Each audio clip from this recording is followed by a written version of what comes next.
اما بعد فاعوذ باللہ من الشیطان الرجیم بسم اللہ الرحمن الرحیم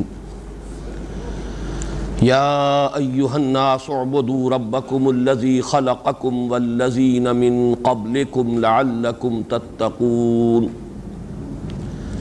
الذی جعل لکم الارض فراشا والسماء بناء وانزل من السماء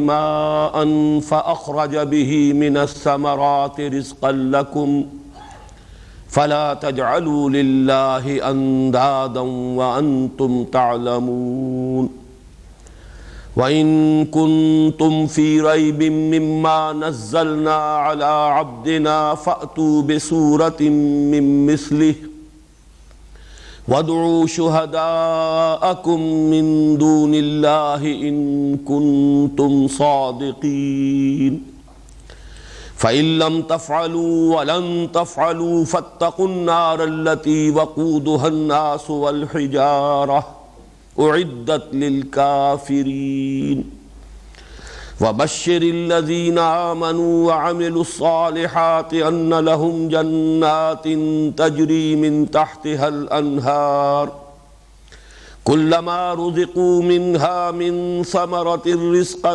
قالوا هذا الذي رزقنا من قبل وأتوا به متشابها وَلَهُمْ فِيهَا أَزْوَاجٌ مُطَهَّرَةٌ وَهُمْ فِيهَا خَالِدُونَ صدق اللہ العظیم رب اشرح لي صدری ویسر لي امری واحلل عقدۃ من لسانی یفقہوا قولی اللہم ربنا الہمنا رشدنا واعذنا من شرور انفسنا اللہم ارنا الحق حقا وارزقنا اتباعہ وارنا الباطل باطلا وارزقنا اجتنابہ اللہم اجعلنا من عبادک المخلصین اللہم اجعلنا من عبادک المتقین آمین یا رب العالمین۔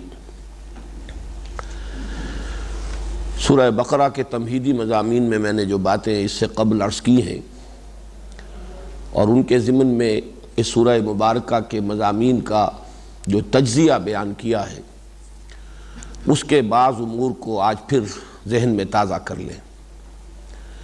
یاد ہوگا کہ میں نے مضامین کے اعتبار سے اس سورہ مبارکہ کے لیے ایک نام تجویز کیا ہے، سورۃ الامتین، دو امتوں والی سورت، اس لیے کہ یہ دو نصفین پر مشتمل ہے۔ جیسے سورہ فاتحہ کے بارے میں تو حدیث قدسی میں الفاظ آئے قسمت الصلاۃ بینی و بین عبدی نصفین، میں نے نماز کو اپنے اور اپنے بندے کے مابین آدھا آدھا تقسیم کر لیا ہے۔ اسی طرح یہ سورہ مبارکہ بھی نصفین میں منقسم ہے۔ اس کا نصف اول، اس میں روح سخن اور براہ راست خطاب سابقہ امت مسلمہ یعنی بنی اسرائیل سے ہے، یہود سے ہے۔ اس کا نصف ثانی، اس میں خطاب جو موجودہ امت مسلمہ ہے جس کی تاسیس ہوئی بعثت محمدی صلی اللہ علیہ وسلم کی بنیاد پر اور خانہ کعبہ کی مرکزیت کے گرد، اس میں سارا خطاب نصف ثانی میں اس موجودہ امت مسلمہ سے ہے، امت محمد سے صلی اللہ علیہ وسلم۔ پھر جو پہلا حصہ ہے، یاد ہوگا کہ اس کے بھی میں نے 3 حصے آپ کے سامنے بیان کیے۔ 18 رکوعوں پر مشتمل ہے یہ پہلا حصہ، آیات 152 ہیں۔ دوسرے حصے میں 22 رکوع ہیں لیکن آیات 134 ہیں۔ اس اعتبار سے تقریباً مساوی کا معاملہ ہے، متوازن تقسیم ہے۔ لیکن یہ جو 18 رکوع ہیں ان میں سے 10 یا 10.25 کہہ لیجئے، ان میں تو براہ راست خطاب ہے، یا بنی اسرائیل، براہ راست یہود سے خطاب۔ لیکن ابتدا میں 4 رکوع تمہیدی اور پھر اس کے بعد 4 رکوع تحویلی۔ یہ جو 4 رکوع تمہیدی ہیں یہ پھر 2 حصوں پر مشتمل ہے۔ پہلے 2 رکوع جو ہم پڑھ چکے اور یہ دوسرے 2 رکوع جو آج ہم شروع کر رہے ہیں، تیسرا اور چوتھا رکوع۔ ان کا معاملہ یہ ہے کہ یہ سورہ بقرہ کے لیے بھی تمہید ہے اور ایک اعتبار سے پورے قرآن حکیم کے لیے بھی تمہید کی حیثیت رکھتے ہیں۔ انٹروڈکٹری مضامین ہے قرآن حکیم کے کہ جو ان 4 رکوعوں میں آ گئے۔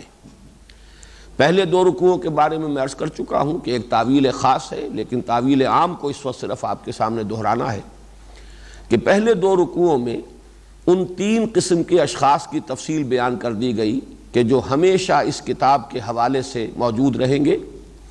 ایک وہ لوگ جو اس کتاب سے کما حق ہو استفادہ کریں گے، ان کے صفات کیا ہوں گے، ان کی خصائص کیا ہوں گی، استفادے کی شرائط کیا ہیں، وہ بیان ہو گئے۔ ایک وہ لوگ کہ جو ضد اور تعصب ہر درمی کی وجہ سے اس کی ہدایت کے دروازے اپنے اوپر بند کر لیں گے۔ ختم اللہ علی قلوبہم وعلی سمعہم وعلی ابصارہم غشاوہ وَلَهُمْ عَذَابٌ عَظِيمٌ، یہ ان کا انجام ہے۔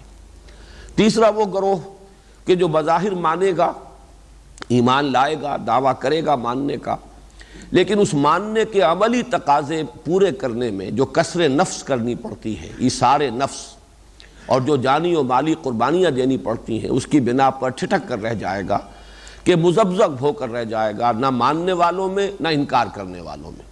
یہ تیسرا گروہ بھی ہمیشہ موجود رہا ہے اور ہمیشہ موجود رہے گا، اور ہر نئی دعوت کے ساتھ اور بالخصوص جس میں کوئی انقلابی رنگ ہو، یہ تین قسم کے لوگ جو ہیں دنیا میں ہمیشہ پائے گئے اور ہمیشہ پائے جائیں گے۔ اب اس کے بعد جو دو رکوع ہیں، یہ تیسرا اور چوتھا رکوع، ان کے بارے میں یہ عرض کر دوں کہ مکی قرآن کا ایک طرح سے لب لباب اور خلاصہ ہے جو ان دو رکوعوں میں آ گیا ہے۔ قرآن حکیم کی بنیادی دعوت کیا ہے، اس کے اساسی نظریات کیا ہیں، اس کا بنیادی فلسفہ کیا ہے، یہ تین سوالات ذہن میں اچھی طریقے سے بٹھا لیجئے۔ ان کے جوابات ہیں کہ جو ان دو رکوعوں میں آئے ہیں۔ اس اعتبار سے دعوت اور حکمت قرآنی کا خلاصہ اور لب لباب ان دو رکوعوں میں ہے۔ یہ مضامین اصلاً ہیں مکی قرآن کے۔ قرآن حکیم کی جو مکی صورتیں ہیں، یعنی وہ حصہ کہ جو ہجرت سے قبل نازل ہوا ہے، اس کا اصل مضمون ہے ایمان، مثبت انداز میں بھی توحید کی دعوت، معاد کو اور آخرت کو ماننے کی دعوت، نبوت و رسالت کو تسلیم کرنے کی دعوت، بندگی رب کی دعوت۔ یہ دعوت جو ہے یہ در حقیقت مکی قرآن کا بنیادی مضمون ہے۔ پھر یہ کہ ظاہر بات ہے کہ ہر دعوت کے لیے کوئی نہ کوئی اس کی نظریاتی اساس ہوتی ہے، کوئی اس کی حکمت ہے، کوئی فلسفہ ہے، کوئی اس کا میٹا فزکس ہے۔ اس کے اعتبار سے انسان کی حقیقت کے بارے میں، علم کی حقیقت کے بارے میں کچھ بنیادی تصورات ہوتے ہیں کہ جن پر وہ دعوت کھڑی ہوتی ہے۔ تو ان تمام چیزوں کو بھی اصلاً قرآن حکیم میں مکی صورتوں میں بیان کیا گیا۔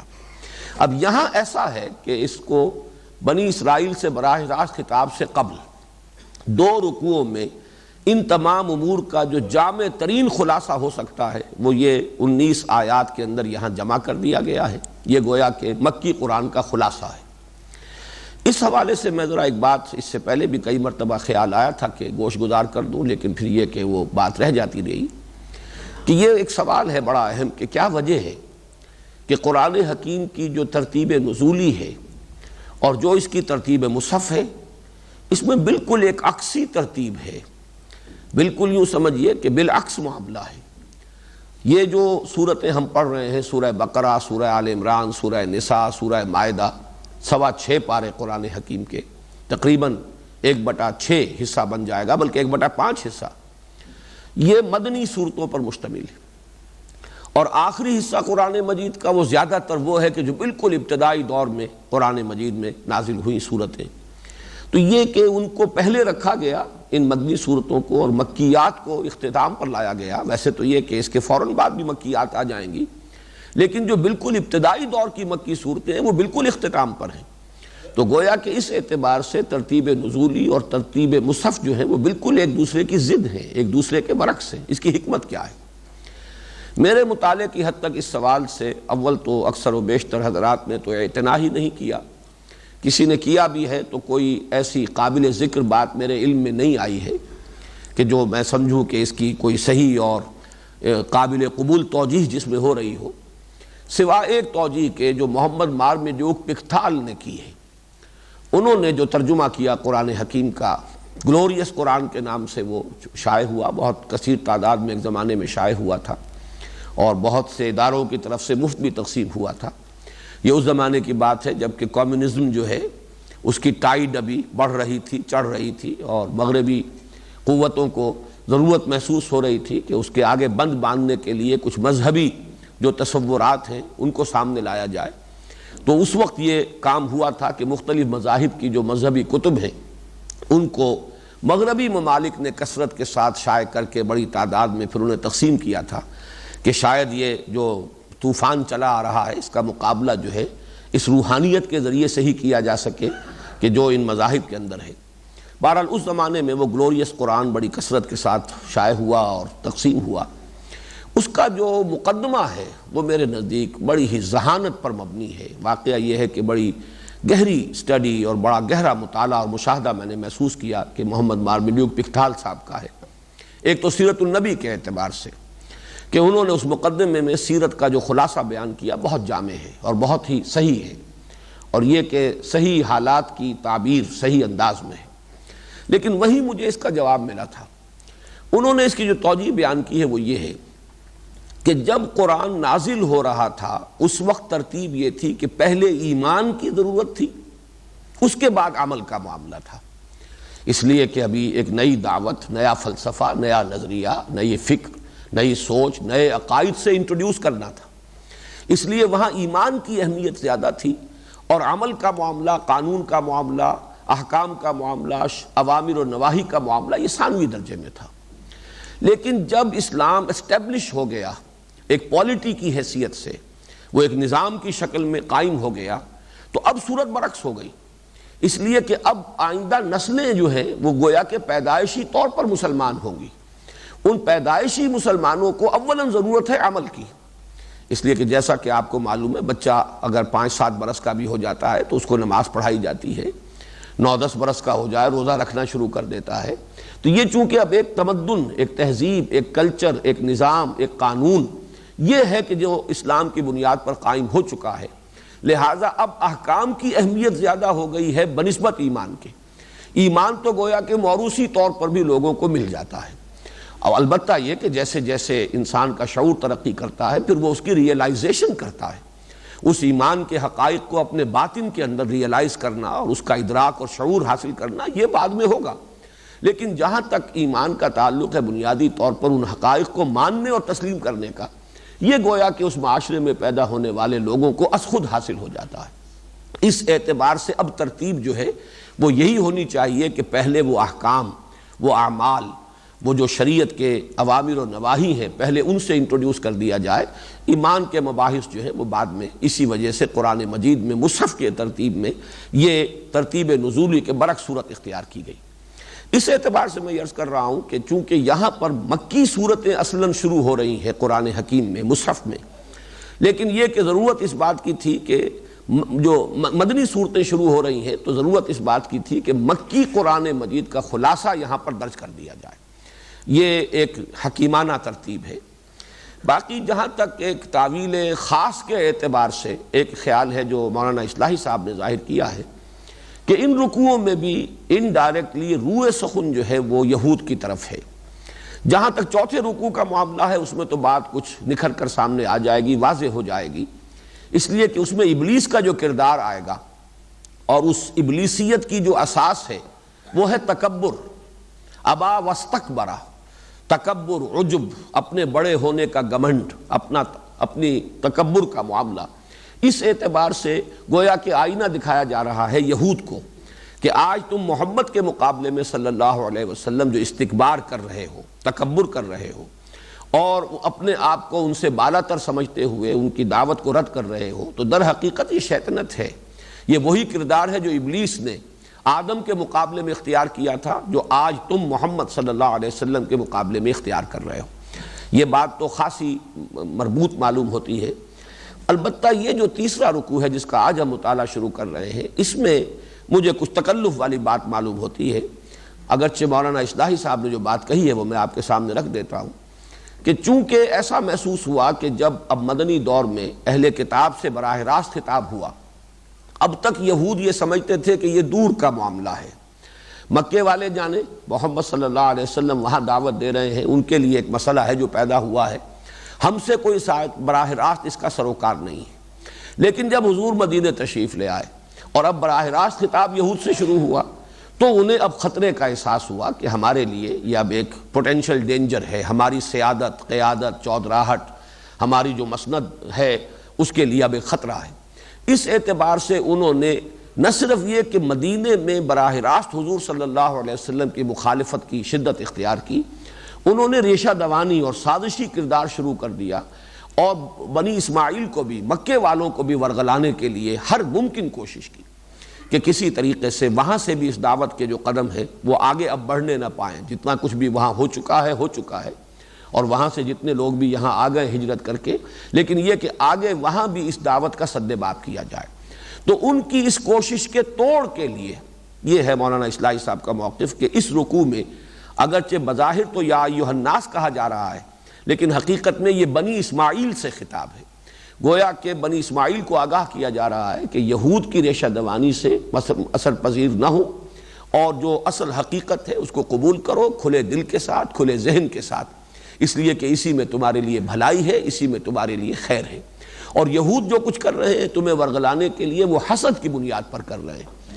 یہ گویا کہ ایک تعویل ہے کہ اگر ہم ان دو رکوعوں کو بھی خاص کانٹیکسٹ جو ہے سورہ بقرہ کے نصف اول کا کانٹیکسٹ کہ جس میں روح سخن ہے بنی اسرائیل کی طرف، اگر اس کے حوالے سے دیکھیں تو یہ ایک بات ہے، اگرچہ بظاہر میرے نزدیک اس میں تکلف کا انداز زیادہ ہے۔ بات زیادہ صحیح وہی ہے کہ ان دونوں رکوعوں کو تعویل عام ہی کے حوالے سے اپنے ذہن میں رکھیے کہ چونکہ اب مسلسل 6.25 پارے مدنی صورتیں ہی چلنی ہے، اور اسی کے مضامین، اسی کے اوامر و نواہی، اور وہی مضامین آئیں گے کہ جو مدنی صورتوں کے مستقل مضامین ہیں، لہذا شروع میں یہ مکی قرآن کی دعوت اور حکمت کا خلاصہ ہے کہ جو ان دو رکوعوں میں درج کر دیا گیا۔ ان میں سے بھی آج ہم صرف تیسرے رکوع کا نصف اول پڑھیں گے۔ یہ 5 آیات ہیں جو ابھی میں نے تلاوت کی ہیں، اور ان میں واقعہ یہ ہے کہ ایک طرف قرآن کی دعوت کیا ہے، اس کا جوہر، اس کا لب لباب، اس کا خلاصہ آ گیا ہے، اور دوسرے یہ کہ جو اس کے اساسی نظریات ہیں۔ اساسی نظریات کیا ہیں؟ توحید، معاد، رسالت۔ یہ 3 چیزیں ہیں کہ جن کو ہم جمع کرتے ہیں تو لفظ ایمان وجود میں آتا ہے۔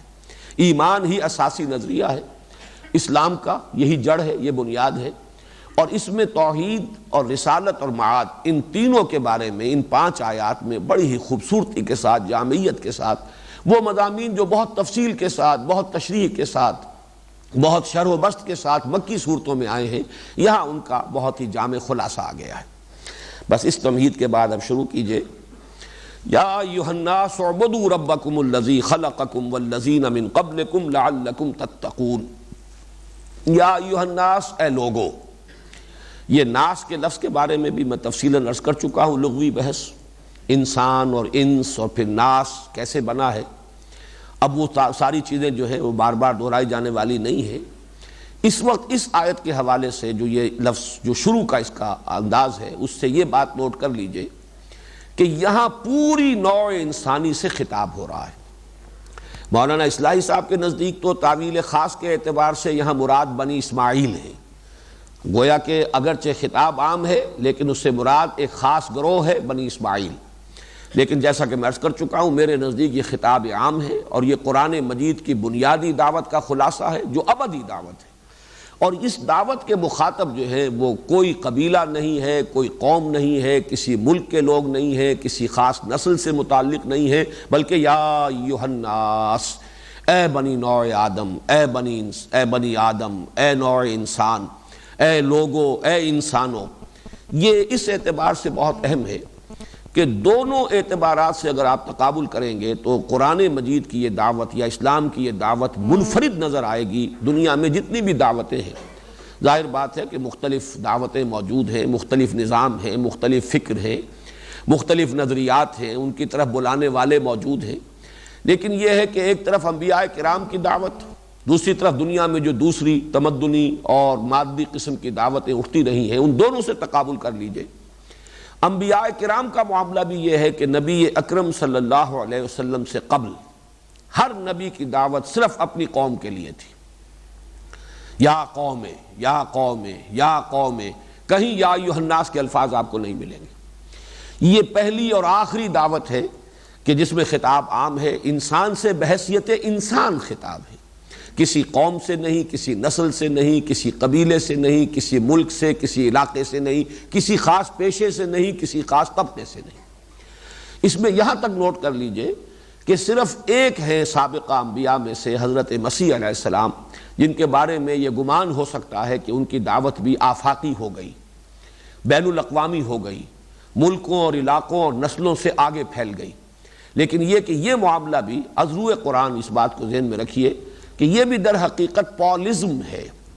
پول نے جو ترمیمیں کی ہیں حضرت مسیح علیہ السلام کی تعلیمات میں سے، اس کا مظہر یہ ہے، ورنہ قرآن مجید نے صراحت کے ساتھ کہا ہے حضرت مسیح کے بارے میں رسولاً الی بنی اسرائیل، وہ رسول تھے بنی اسرائیل کی طرف۔ اور حضرت مسیح کے اپنے الفاظ موجود ہیں بائبل میں کہ میں صرف اسرائیل کے گھرانے کی کھوئی ہوئی بھیڑوں کی تلاش میں آیا ہوں۔ یہ الفاظ جو کہ تو موجود ہیں، اب بھی موجود ہیں، میں صرف اسرائیل کے گھرانے کی کھوئی ہوئی بھیڑوں کی تلاش میں آیا ہوں۔ اور ایک تو انداز جو ہے وہ ذرا معلوم ہوتا ہے کہ کچھ نامناسب سا انداز ہے، اور معلوم ہوتا ہے کہ اس میں تحریف ہوئی ہے، کہیں کوئی الفاظ کچھ اور ہوں گے حضرت مسیح علیہ السلام کے، لیکن یہ کہ جنہوں نے بھی انہیں ریکارڈ کیا ہے اس میں کہیں کوئی رد و بدل ہو گیا ہے، وہ مناسب الفاظ معلوم نہیں ہوتے۔ کہ آپ نے روکا باقاعدہ کہ یہ دعوت جو اپنے شاگردوں کو جب تبلیغ کے لیے بھیج رہے تھے تو اس وقت جو ہدایات دی ہیں، جو بڑا طویل سرمن ہے بائبل کے اندر موجود، اس میں یہ بھی ہے کہ تم سوائے بنی اسرائیل کے اور کسی کے سامنے یہ دعوت پیش نہیں کرو گے، اور دیکھو کوئی بھی اپنے بچوں کے حصے کی روٹی کتوں کے آگے نہیں ڈالتا۔ یہ جینٹائلز کا جو تصور یہود کے ہاں ہے، گوئم اور جینٹائلز، کہ در حقیقت کامل انسان تو صرف ہم ہی ہیں، باقی یہ انسان نما حیوان ہے، ان سے ان کا معاملہ جو ہے ایک اعتبار سے ہم سے کمتر ہے، بظاہر انسان ہے حقیقتاً انسان نہیں ہے۔ تو وہ گوئم اور جینٹائلز کے الفاظ استعمال کرتے ہیں، معلوم ہوتا ہے وہی ذہنیت ہے جو یہاں آ گئی ہے۔ حضرت مسیح نے صرف یہ کہا ہوگا کہ تمہاری ذمہ داری جو ہے وہ صرف بنی اسرائیل تک اس دعوت کو پہنچا دینے کی ہے، لیکن اس کی تعبیر کا انداز جو بھی اس کے مرتب کرنے والے اور جو بھی اس کے ریکارڈ کرنے والے ہیں، ان کی اپنی ذہنیت اس میں شامل ہوئی ہے کہ کوئی شخص بھی اپنے بچوں کے حصے کی روٹی کتوں کے آگے نہیں ڈالتا۔ لیکن میں نے اس وقت صرف اس کو کوٹ کیا اس حوالے سے کہ قرآن اور بائبل دونوں اس پر متفق ہیں کہ حضرت مسیح علیہ السلام کی بعثت بھی صرف ایک قوم کی طرف تھی، ایک نسل کی طرف تھی۔ صرف محمد الرسول اللہ صلی اللہ علیہ وسلم کی بعثت ہے جو پوری نوع انسانی کے لیے۔ یہی وہ بات ہے جو سورہ سبا میں واضح الفاظ میں صراحت کے ساتھ بھی کہی گئی، وَمَا أَرْسَلْنَاكَ إِلَّا كَافَّةً لِلنَّاسِ بَشِيرًا وَنَذِيرًا، اے محمد ہم نے آپ کو نہیں بھیجا ہے مگر تمام نوع انسانی کے لیے بشیر اور نذیر بنا کر۔ وہ بات وہاں صراحت کے ساتھ آئی ہے، یہاں صرف اس لفظ کے حوالے سے یا ایھا الناس۔ تو گویا کہ سابقہ انبیاء اور رسل کی دعوت میں بھی کوئی اس کی نظیر نہیں ہے کہ پوری نوع انسانی سے خطاب ہوا ہو۔ اگرچہ اس کا تعلق نوٹ کر لیجئے، میں نے یہ مضامین اپنی ایک کتاب میں ان پر تفصیلاً بحث کی ہے۔ نبی اکرم صلی اللہ علیہ وسلم کا مقصد بعثت وہ یہ کہ ایک بنیادی تصور رسالت و نبوت ہے اور ایک تکمیل رسالت کا مرحلہ ہے جو محمد الرسول اللہ صلی اللہ علیہ وسلم پر ہوا ہے۔ اس اعتبار سے فرق کیا ہے بنیادی مقصد رسالت اور تکمیلی جو مقصد ہے رسالت کا، اس میں کیا فرق و امتیاز ہے، اس میں نے یہ باتیں بیان کی ہیں کہ اس کا تعلق ہم کہہ سکتے ہیں کہ جو انسان کی تمدنی ترقی ہوئی ہے، خاص طور پر جو سائنٹیفک ترقی ہوئی ہے، اس کے ساتھ ہے کہ حضور صلی اللہ علیہ وسلم کی بعثت سے قبل یہ ممکن ہی نہیں تھا، فزیکلی امپاسبل تھا کہ کوئی ایک دعوت جو ہے وہ پوری نوع انسانی کو پہنچائی جا سکے۔ ابھی ذرائع رسل و رسائل اتنے تھے ہی نہیں، ابھی فاصلے تھے، انسان دور دور ایک دوسرے سے بالکل یعنی یوں سمجھیے کہ اجنبیت لیے ہوئے مختلف علاقوں کے اندر بس رہا تھا، ان کے درمیان وہ کمیونیکیشنز نہیں تھے، ذرائع رسل و رسائل نہیں تھے، اس اعتبار سے فزیکلی پاسبل بھی نہیں تھا۔ یہی وجہ ہے کہ اس سے پہلے نبوتیں آئیں، وَلِكُلِّ قَوْمٍ ہاد، ہر قوم کے لیے ہم ہادی بھیجتے رہے۔ وَإِن مِّن قَرْيَةٍ إِلَّا خَلَا فِيهَا نَذِيرٌ، کوئی ایسی بستی نہیں گزری ہے کہ جس میں کوئی خبردار کرنے والا نہ آیا ہو، یہ اپنی جگہ پر ہے۔ لیکن یہ کہ کسی بھی نبی کی دعوت اس طرح کی آفاقی نہیں تھی کہ جس میں خطاب کیا جا رہا ہو پوری نوع انسانی کو، یہ خاصہ ہے دعوت محمدی کا صلی اللہ علیہ وسلم یا دعوت قرآنی کا۔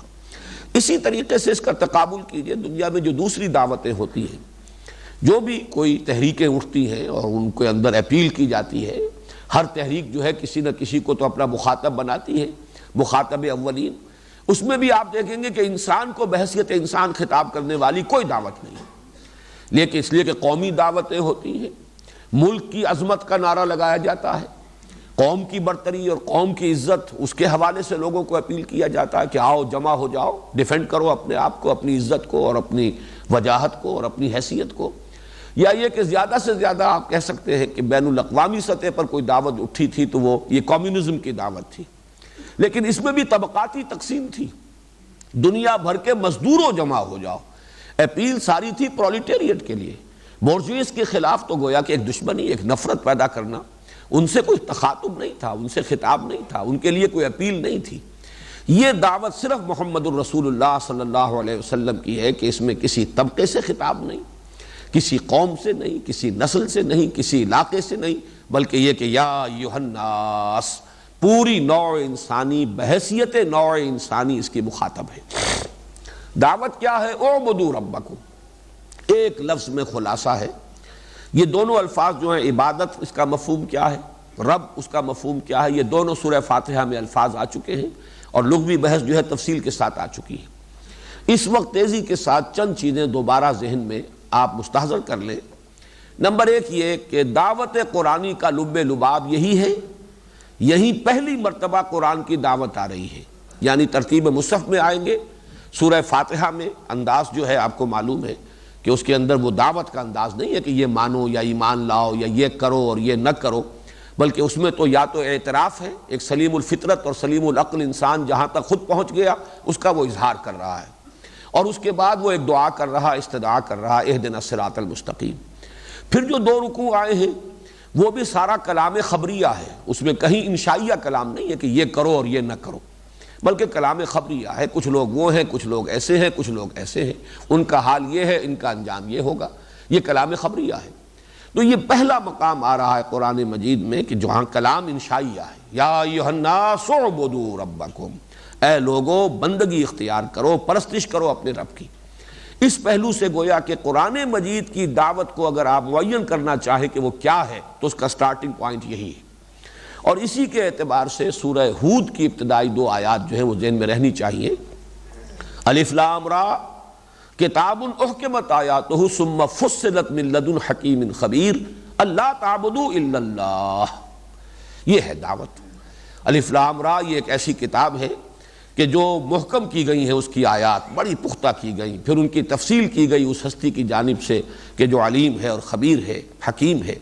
اور یہ کس لیے نازل ہوئی؟ اللہ تعبدوا الا ایاہ، اللہ کے سوا کسی اور کی بندگی مت کرو۔ تو ایک ہی اسلوب ہوا، ایک مثبت ہے اعبدوا ربکم الذی خلقکم والذین من قبلکم، و یہاں ہے لا تعبدوا الا اللہ، مت بندگی کرو، پرستش کرو اللہ کے سوا کسی کی، یہ گویا کہ اسی کا منفی اسلوب ہے۔ تو قرآن کی دعوت کا لب لباب اور خلاصہ ان دو الفاظ میں ہے۔ پھر یہ کہ اگر آپ مکی صورتوں میں جو تفصیل سے تمام رسولوں کا تذکرہ آتا ہے، حضرت نوح کی دعوت کیا تھی، حضرت ہود کی دعوت کیا تھی، حضرت صالح کی دعوت کیا تھی، تو بار بار سورہ شورا میں اور سورہ اعراف میں اور مختلف مقامات پر جہاں ترتیب کے ساتھ یہ چیزیں بیان ہوئی ہیں تو وہاں آپ کو دو اسلوب ملیں گے۔ ان کی دعوت کیا تھی؟ ان اعبدوا اللہ ما لکم من الہ غیرہ، ان اعبدوا اللہ واتقوہ واطیعون، اللہ کی بندگی کرو، تمہارا اس کے سوا کوئی معبود نہیں، اللہ کی بندگی کرو، اس کا تقوی اختیار کرو اور میری اطاعت کرو۔ بات مکمل جہاں ہوگی وہاں دعوت توحید کے ساتھ رسالت کی دعوت کو قبول کرنا بھی لازم۔ ان اعبدوا اللہ واطیعون، اللہ کی بندگی کرو، میری اطاعت کرو، میں اللہ کا نمائندہ ہوں، اس کی پرستش، اس کی بندگی ہوگی میری اطاعت کے ذریعے سے۔ اور جہاں اس دوسرا جو نقطہ ہے اس کو واضح نہیں کیا جاتا، ان اعبدوا اللہ ما لکم من الہ غیرہ، اللہ کی بندگی کرو، تمہارا کوئی الہ اور معبود اس کے سوا نہیں۔ پھر اس سے بھی آگے بڑھ کر یہ بات کہ قرآن حکیم کے روح سے جنوں اور انسانوں کا مقصد تخلیق ہی یہ ہے، جیسے کہ سورہ زاریات میں فرمایا وَمَا خَلَقْتُ الْجِنَّ وَالْإِنسَ إِلَّا لِيَعْبُدُونَ، میں نے نہیں پیدا کیا ہے جنوں کو اور انسانوں کو مگر صرف اسی لیے کہ میری بندگی کریں، میری پرستش کریں، میری اطاعت کریں۔ اب اس میں جو لغوی مفہوم ہے اس میں جو میں بیان کر چکا ہوں، پھر صرف اس وقت ذہن میں تازہ کرنے کے لیے کہ عربوں میں یہ لفظ استعمال ہوتا تھا تذلل کے لیے، تعبد، تذلل، بچھ جانا کسی کے سامنے، مطیع و منقاد ہو جانا، اسی کا مطیع فرمان بن جانا۔ چنانچہ ان کے ہاں لفظ استعمال ہوتا تھا البعیر المعبد، جیسے کہ آپ گھوڑے کو یہاں سداتے ہیں، اگر اسے تانگے میں جوتنا ہے تو پہلے سدانا پڑتا ہے، یا سواری کے لیے بھی بریکنگ جسے آپ کہتے ہیں، تو جو گھوڑا یا جو اونٹ جو ہے وہ پوری طرح سدھا لیا جائے کہ اب اس پر سواری کی جا سکے، وہ ہے البعیر المعبد، اس لیے کہ اب وہ آپ کا حکم مانتا ہے، آپ کے اشاروں پر حرکت کرتا ہے، وہ سمجھ جاتا ہے گھٹنے کی ذرا سی ایڑ سے کہ وہ اب میرا جو سوار چاہتا ہے کہ میں تیز دوڑوں، ذرا سا اشارہ لگام کا اس کو وہ سمجھتا ہے کہ وہ چاہتا ہے کہ اب میں رک جاؤں۔ تو یہ تمام چیزیں جو ہیں معبد ہے، یہ گویا کہ اب پوری طرح مطیع اور منقاد ہو گیا ہے۔ اسی طرح طریق المعبد کہتے تھے، راستہ جو ہے جس پر مسلسل لوگ چلتے رہیں، جیسے ہم پگڈنڈیاں بن جاتی ہیں مسلسل چلنے سے، تو وہاں وہ راستہ جو ہے دب جاتا ہے، مٹی دبی ہوئی ہے، بیٹھی ہوئی ہے، اس کو بھی کہتے ہیں کہ وہ کہ جو راستہ پامال ہو چکا ہے، اور وہ اس اعتبار سے اب وہ گویا کہ اس کے اندر ہمواری آ چکی ہے، اونچ نیچ نہیں ہے۔ تو یہ پامال ہو جانا راستے کا، تو راستہ جو اس منزل سے گزر چکا ہو اس مرحلے سے، وہ طریق المعبد ہے۔ وہ دو حوالے بھی میں دے چکا ہوں کہ فرعون نے حضرت موسیٰ علیہ السلام پر جو پھپتی چست کی تھی کہ حضرت موسیٰ اور حضرت ہارون جب آئے ہیں اس کے دربار میں اور دعوت پیش کی ہے، تو اس نے کہا ہے اپنے بڑے ہی فخری انداز میں اور استحقار کے انداز میں، قومہما لنا عابدون، ان کی قوم جو ہے وہ تو ہمارے لیے ہماری عابد ہے، مطیع ہے، ہمارے سامنے ذلیل و خوار ہے اور ہمارے زیر فرمان ہے، تو ان کو کیسے جرأت ہوئی کہ وہ آئے ہیں ہمیں کوئی پیغام دینے کے لیے اور ہم سے کوئی تقاضا اور مطالبہ کرنے کے لیے۔ اور حضرت موسیٰ علیہ السلام نے بھی یہی لفظ استعمال کیا، وَتِلْكَ نِعْمَةٌ تَمُنُّهَا عَلَيَّ أَنْ عَبَّدْتَ بَنِي اسرائیل، تم نے جو بنی اسرائیل کو اپنا غلام بنا لیا ہے اور جکڑ لیا ہے اور انہیں اپنے ماتحت کیا ہوا ہے، زیر نگی کیا ہوا ہے، تو تم اس کو تو بھول گئے ہو، اور صرف چونکہ میں تمہارے محل میں پلا ہوں تو وہ احسان مجھ پر تم جتا رہے ہو۔ پوری قوم کو ذلیل و خوار کیا ہے یہ تمہیں نظر نہیں آ رہا، اور ایک فرد پر اگر کوئی احسان ہو گیا ہے کہ وہ محل میں پل گیا تھا، أَلَمْ نُرَبِّكَ فِينَا وَلِيدًا، کیا ہم نے ہی نہیں پالا پوسا تھا تمہیں اپنے ہاں جبکہ تم چھوٹے سے تھے؟ تو گویا کہ ہمارے ہی ہاں پل کر اور اب تم جو ہے ہماری ہی بلی ہم ہی کو میاؤں کر رہے ہو۔ تو اس پر جواب جو دیا حضرت موسیٰ نے، وَتِلْكَ نِعْمَةٌ تَمُنُّهَا عَلَيَّ أَنْ عَبَّدْتَ بَنِي اسرائیل، تو گویا کہ اصل مفہوم جو ہے اس لفظ کا اس کو نوٹ کر لیجئے کہ وہ تذلل ہے۔ تقریباً تمام جمہور علماء جو ہیں جو لغت کے، ان کا فیصلہ یہ ہے کہ العبادت التذلل، قالہ الجمہور، جمہور کا فیصلہ یہ ہے تذلل، بچھ جانا، گر جانا، عاجزی، انکساری، اپنی انانیت کو ختم کر دینا، اپنی مرضی سے دستبردار ہو جانا کسی کے سامنے، بس یہ عبادت ہے۔ البتہ یہ کہ اس کے اندر جو اصل روح ہے، وہ روح محبت کی جب پیدا ہوگی تو وہ عبادت جو ہے مذہبی پیدا ہوگی۔ ایک عبادت ہے، ایک غلامی ہے، خالص سیاسی کانسیپٹ۔ ظاہر بات ہے کہ اگر بنی اسرائیل اطاعت کر رہے تھے فرعون کی، تو کوئی اس کی محبت کی وجہ سے نہیں، کوئی اس کی تعظیم اپنے دل سے کرنے کے بنا پر نہیں، بلکہ مجبوری تھی۔ جیسے ہم انگریز کی اطاعت کرنے پر مجبور رہے، ہم اس کے غلام تھے، اس نے ہمیں فتح کیا، ہم غلام اور وہ ہمارا حاکم تھا۔ لیکن جو مذہب میں اور دین میں جو عبادت ہے اصل، اس میں جب تک کہ اس اطاعت کے ساتھ محبت کی چاشنی شامل نہ ہو جائے، دلی آمادگی، کسی کی محبت اور کسی کی عظمت کا نقش قلب پر اتنا گہرا ہو جائے کہ اس کی وجہ سے انسان خود اس کی اطاعت اختیار کرے، اپنی دلی آمادگی کے ساتھ اپنے آپ کو اس کے سامنے بچھا دے، یہ ہے اصل میں وہ عبادت کے جو مطلوب ہے۔ اس معنی میں ہے اعبدوا ربکم، اپنے رب کی بندگی اور پرستش کرو۔ یہ بھی میں بیان کر چکا ہوں کہ دو الفاظ فارسی کے جمع کیے جائیں گے تو عبادت کا یہ مفہوم پورا ہوگا۔ ایک ہے بندگی، وہ جو شیخ سعدی نے کہا کہ زندگی آمد برائے بندگی، زندگی بے بندگی شرمندگی۔ بندگی بندہ بن جانا، اطاعت، غلامی۔ اور ایک ہے پرستش۔ پرستش کے اندر کسی کی محبت ہوتی ہے، کسی کی عظمت کا کوئی نقش ہوتا ہے، کسی سے کوئی والہانہ عشق ہوتا ہے، کسی کی کوئی احسان مندی کا جذبہ ہوتا ہے، جیسے کہ میں سورہ فاتحہ کے ذیل میں عرض کر چکا ہوں کہ اصل میں شکر ہی کا جذبہ ہے جو عبادت کے جذبے کی شکل اختیار کرتا ہے۔ اس لیے کہ فطرت انسانی کی صحت کی ایک علامت یہ ہے کہ اس میں شکر کا جذبہ ہو، شکر کا مادہ ہو۔ اگر اس کے ساتھ کوئی بھلائی کرے، خیر کرے، اس کی کوئی ضرورت پوری کرے، اس کی احسان مندی کے جذبات پیدا ہونے چاہیے. اگر ہو گئے ہیں پیدا تو یہ صحت جو ہے یہ صحت فطرت کی علامت ہے. نہیں ہو رہے تو معلوم ہوا کہ فطرت جو ہے مسخ ہو چکی ہے، پرورٹ ہو چکی ہے، اس کے سوتے خشک ہو چکے ہیں.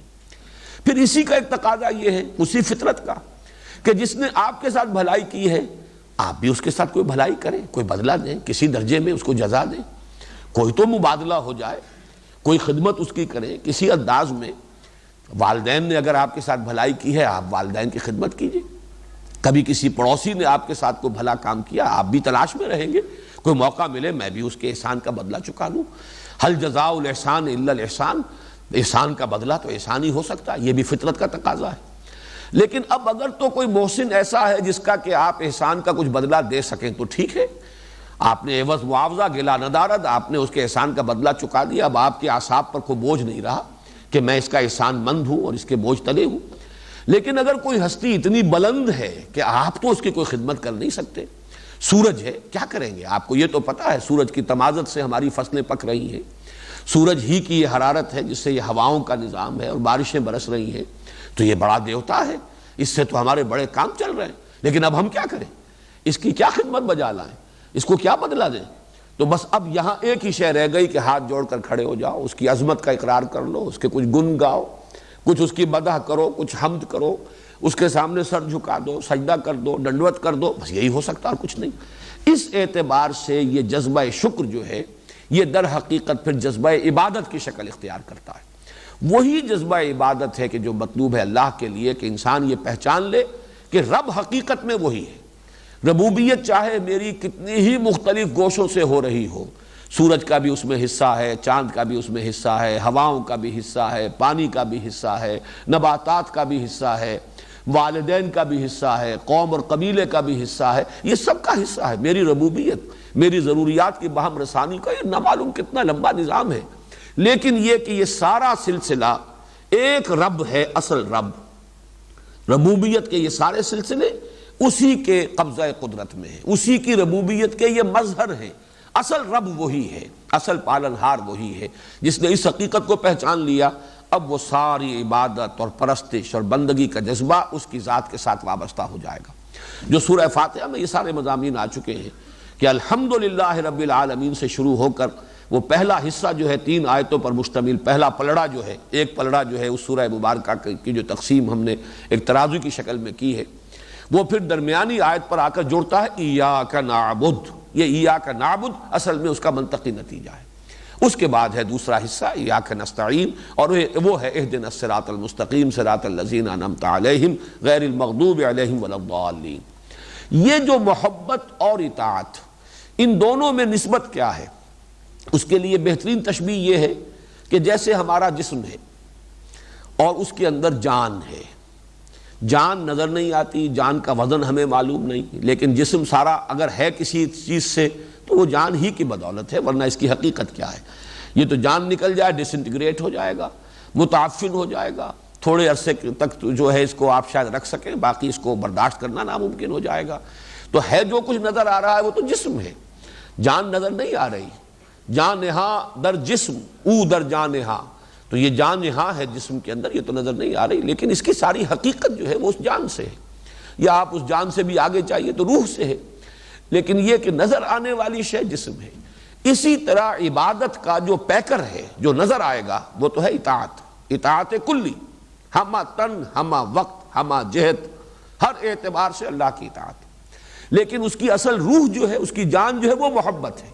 اگر محبت ہے تو یہ اطاعت عبادت بن جائے گی، اگر محبت نہیں ہے تو نری اطاعت رہ جائے گی. وہ اطاعت تو جبری بھی ہوتی ہے، مجبوراً بھی ہوتی ہے، دکھاوے کے لیے بھی ہوتی ہے، ریاکاری کے لیے بھی ہوتی ہے، وہ پھر عبادت شمار نہیں ہوگی جب تک کہ اس کے اندر وہ روح جو ہے، وہ اصل جان جو ہے، وہ محبت کی اس کے اندر سرایت کیے ہوئے نہ ہو. اس حقیقت کو امام ابن تیمیہ نے بھی بیان کیا بہت خوبصورت الفاظ میں کہ لفظ العبودیت یتضمن کمال الذل و کمال الحب. عبودیت کا لفظ جو ہے یہ 2 چیزوں کو متضمن ہے، 2 چیزوں کو جمع کر دیتا ہے، 2 چیزوں کو اپنے اندر سمو لیتا ہے. کمال الذل، ہر آخری درجے کی کا تذلل، بچھ جانا اور کسی کے سامنے انکساری، اپنے آپ کو بچھا دینا. وہ کمال الحب، اور حد درجے کی محبت، دونوں چیزیں اپنی انتہا کو پہنچی ہوئی ہوں اور جمع ہو جائیں تو یہ لفظ العبودیہ جو ہے اس کا تقاضا پورا ہوگا۔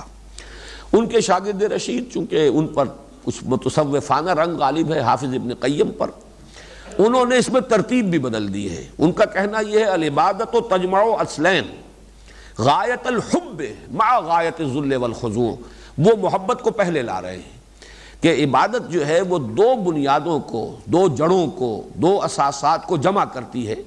العبادت و تجمع اصلین غایت الحب، انتہا درجے کی محبت اللہ کی، مع غایت الذل والخضوع، اس کے ساتھ ہی حد درجے کی تذلل، عاجزی، انکساری، بچھ جانا اور اللہ کے سامنے جھک جانا، جھکاؤ، یہ دونوں چیزیں جو ہیں لازم و ملزوم ہیں۔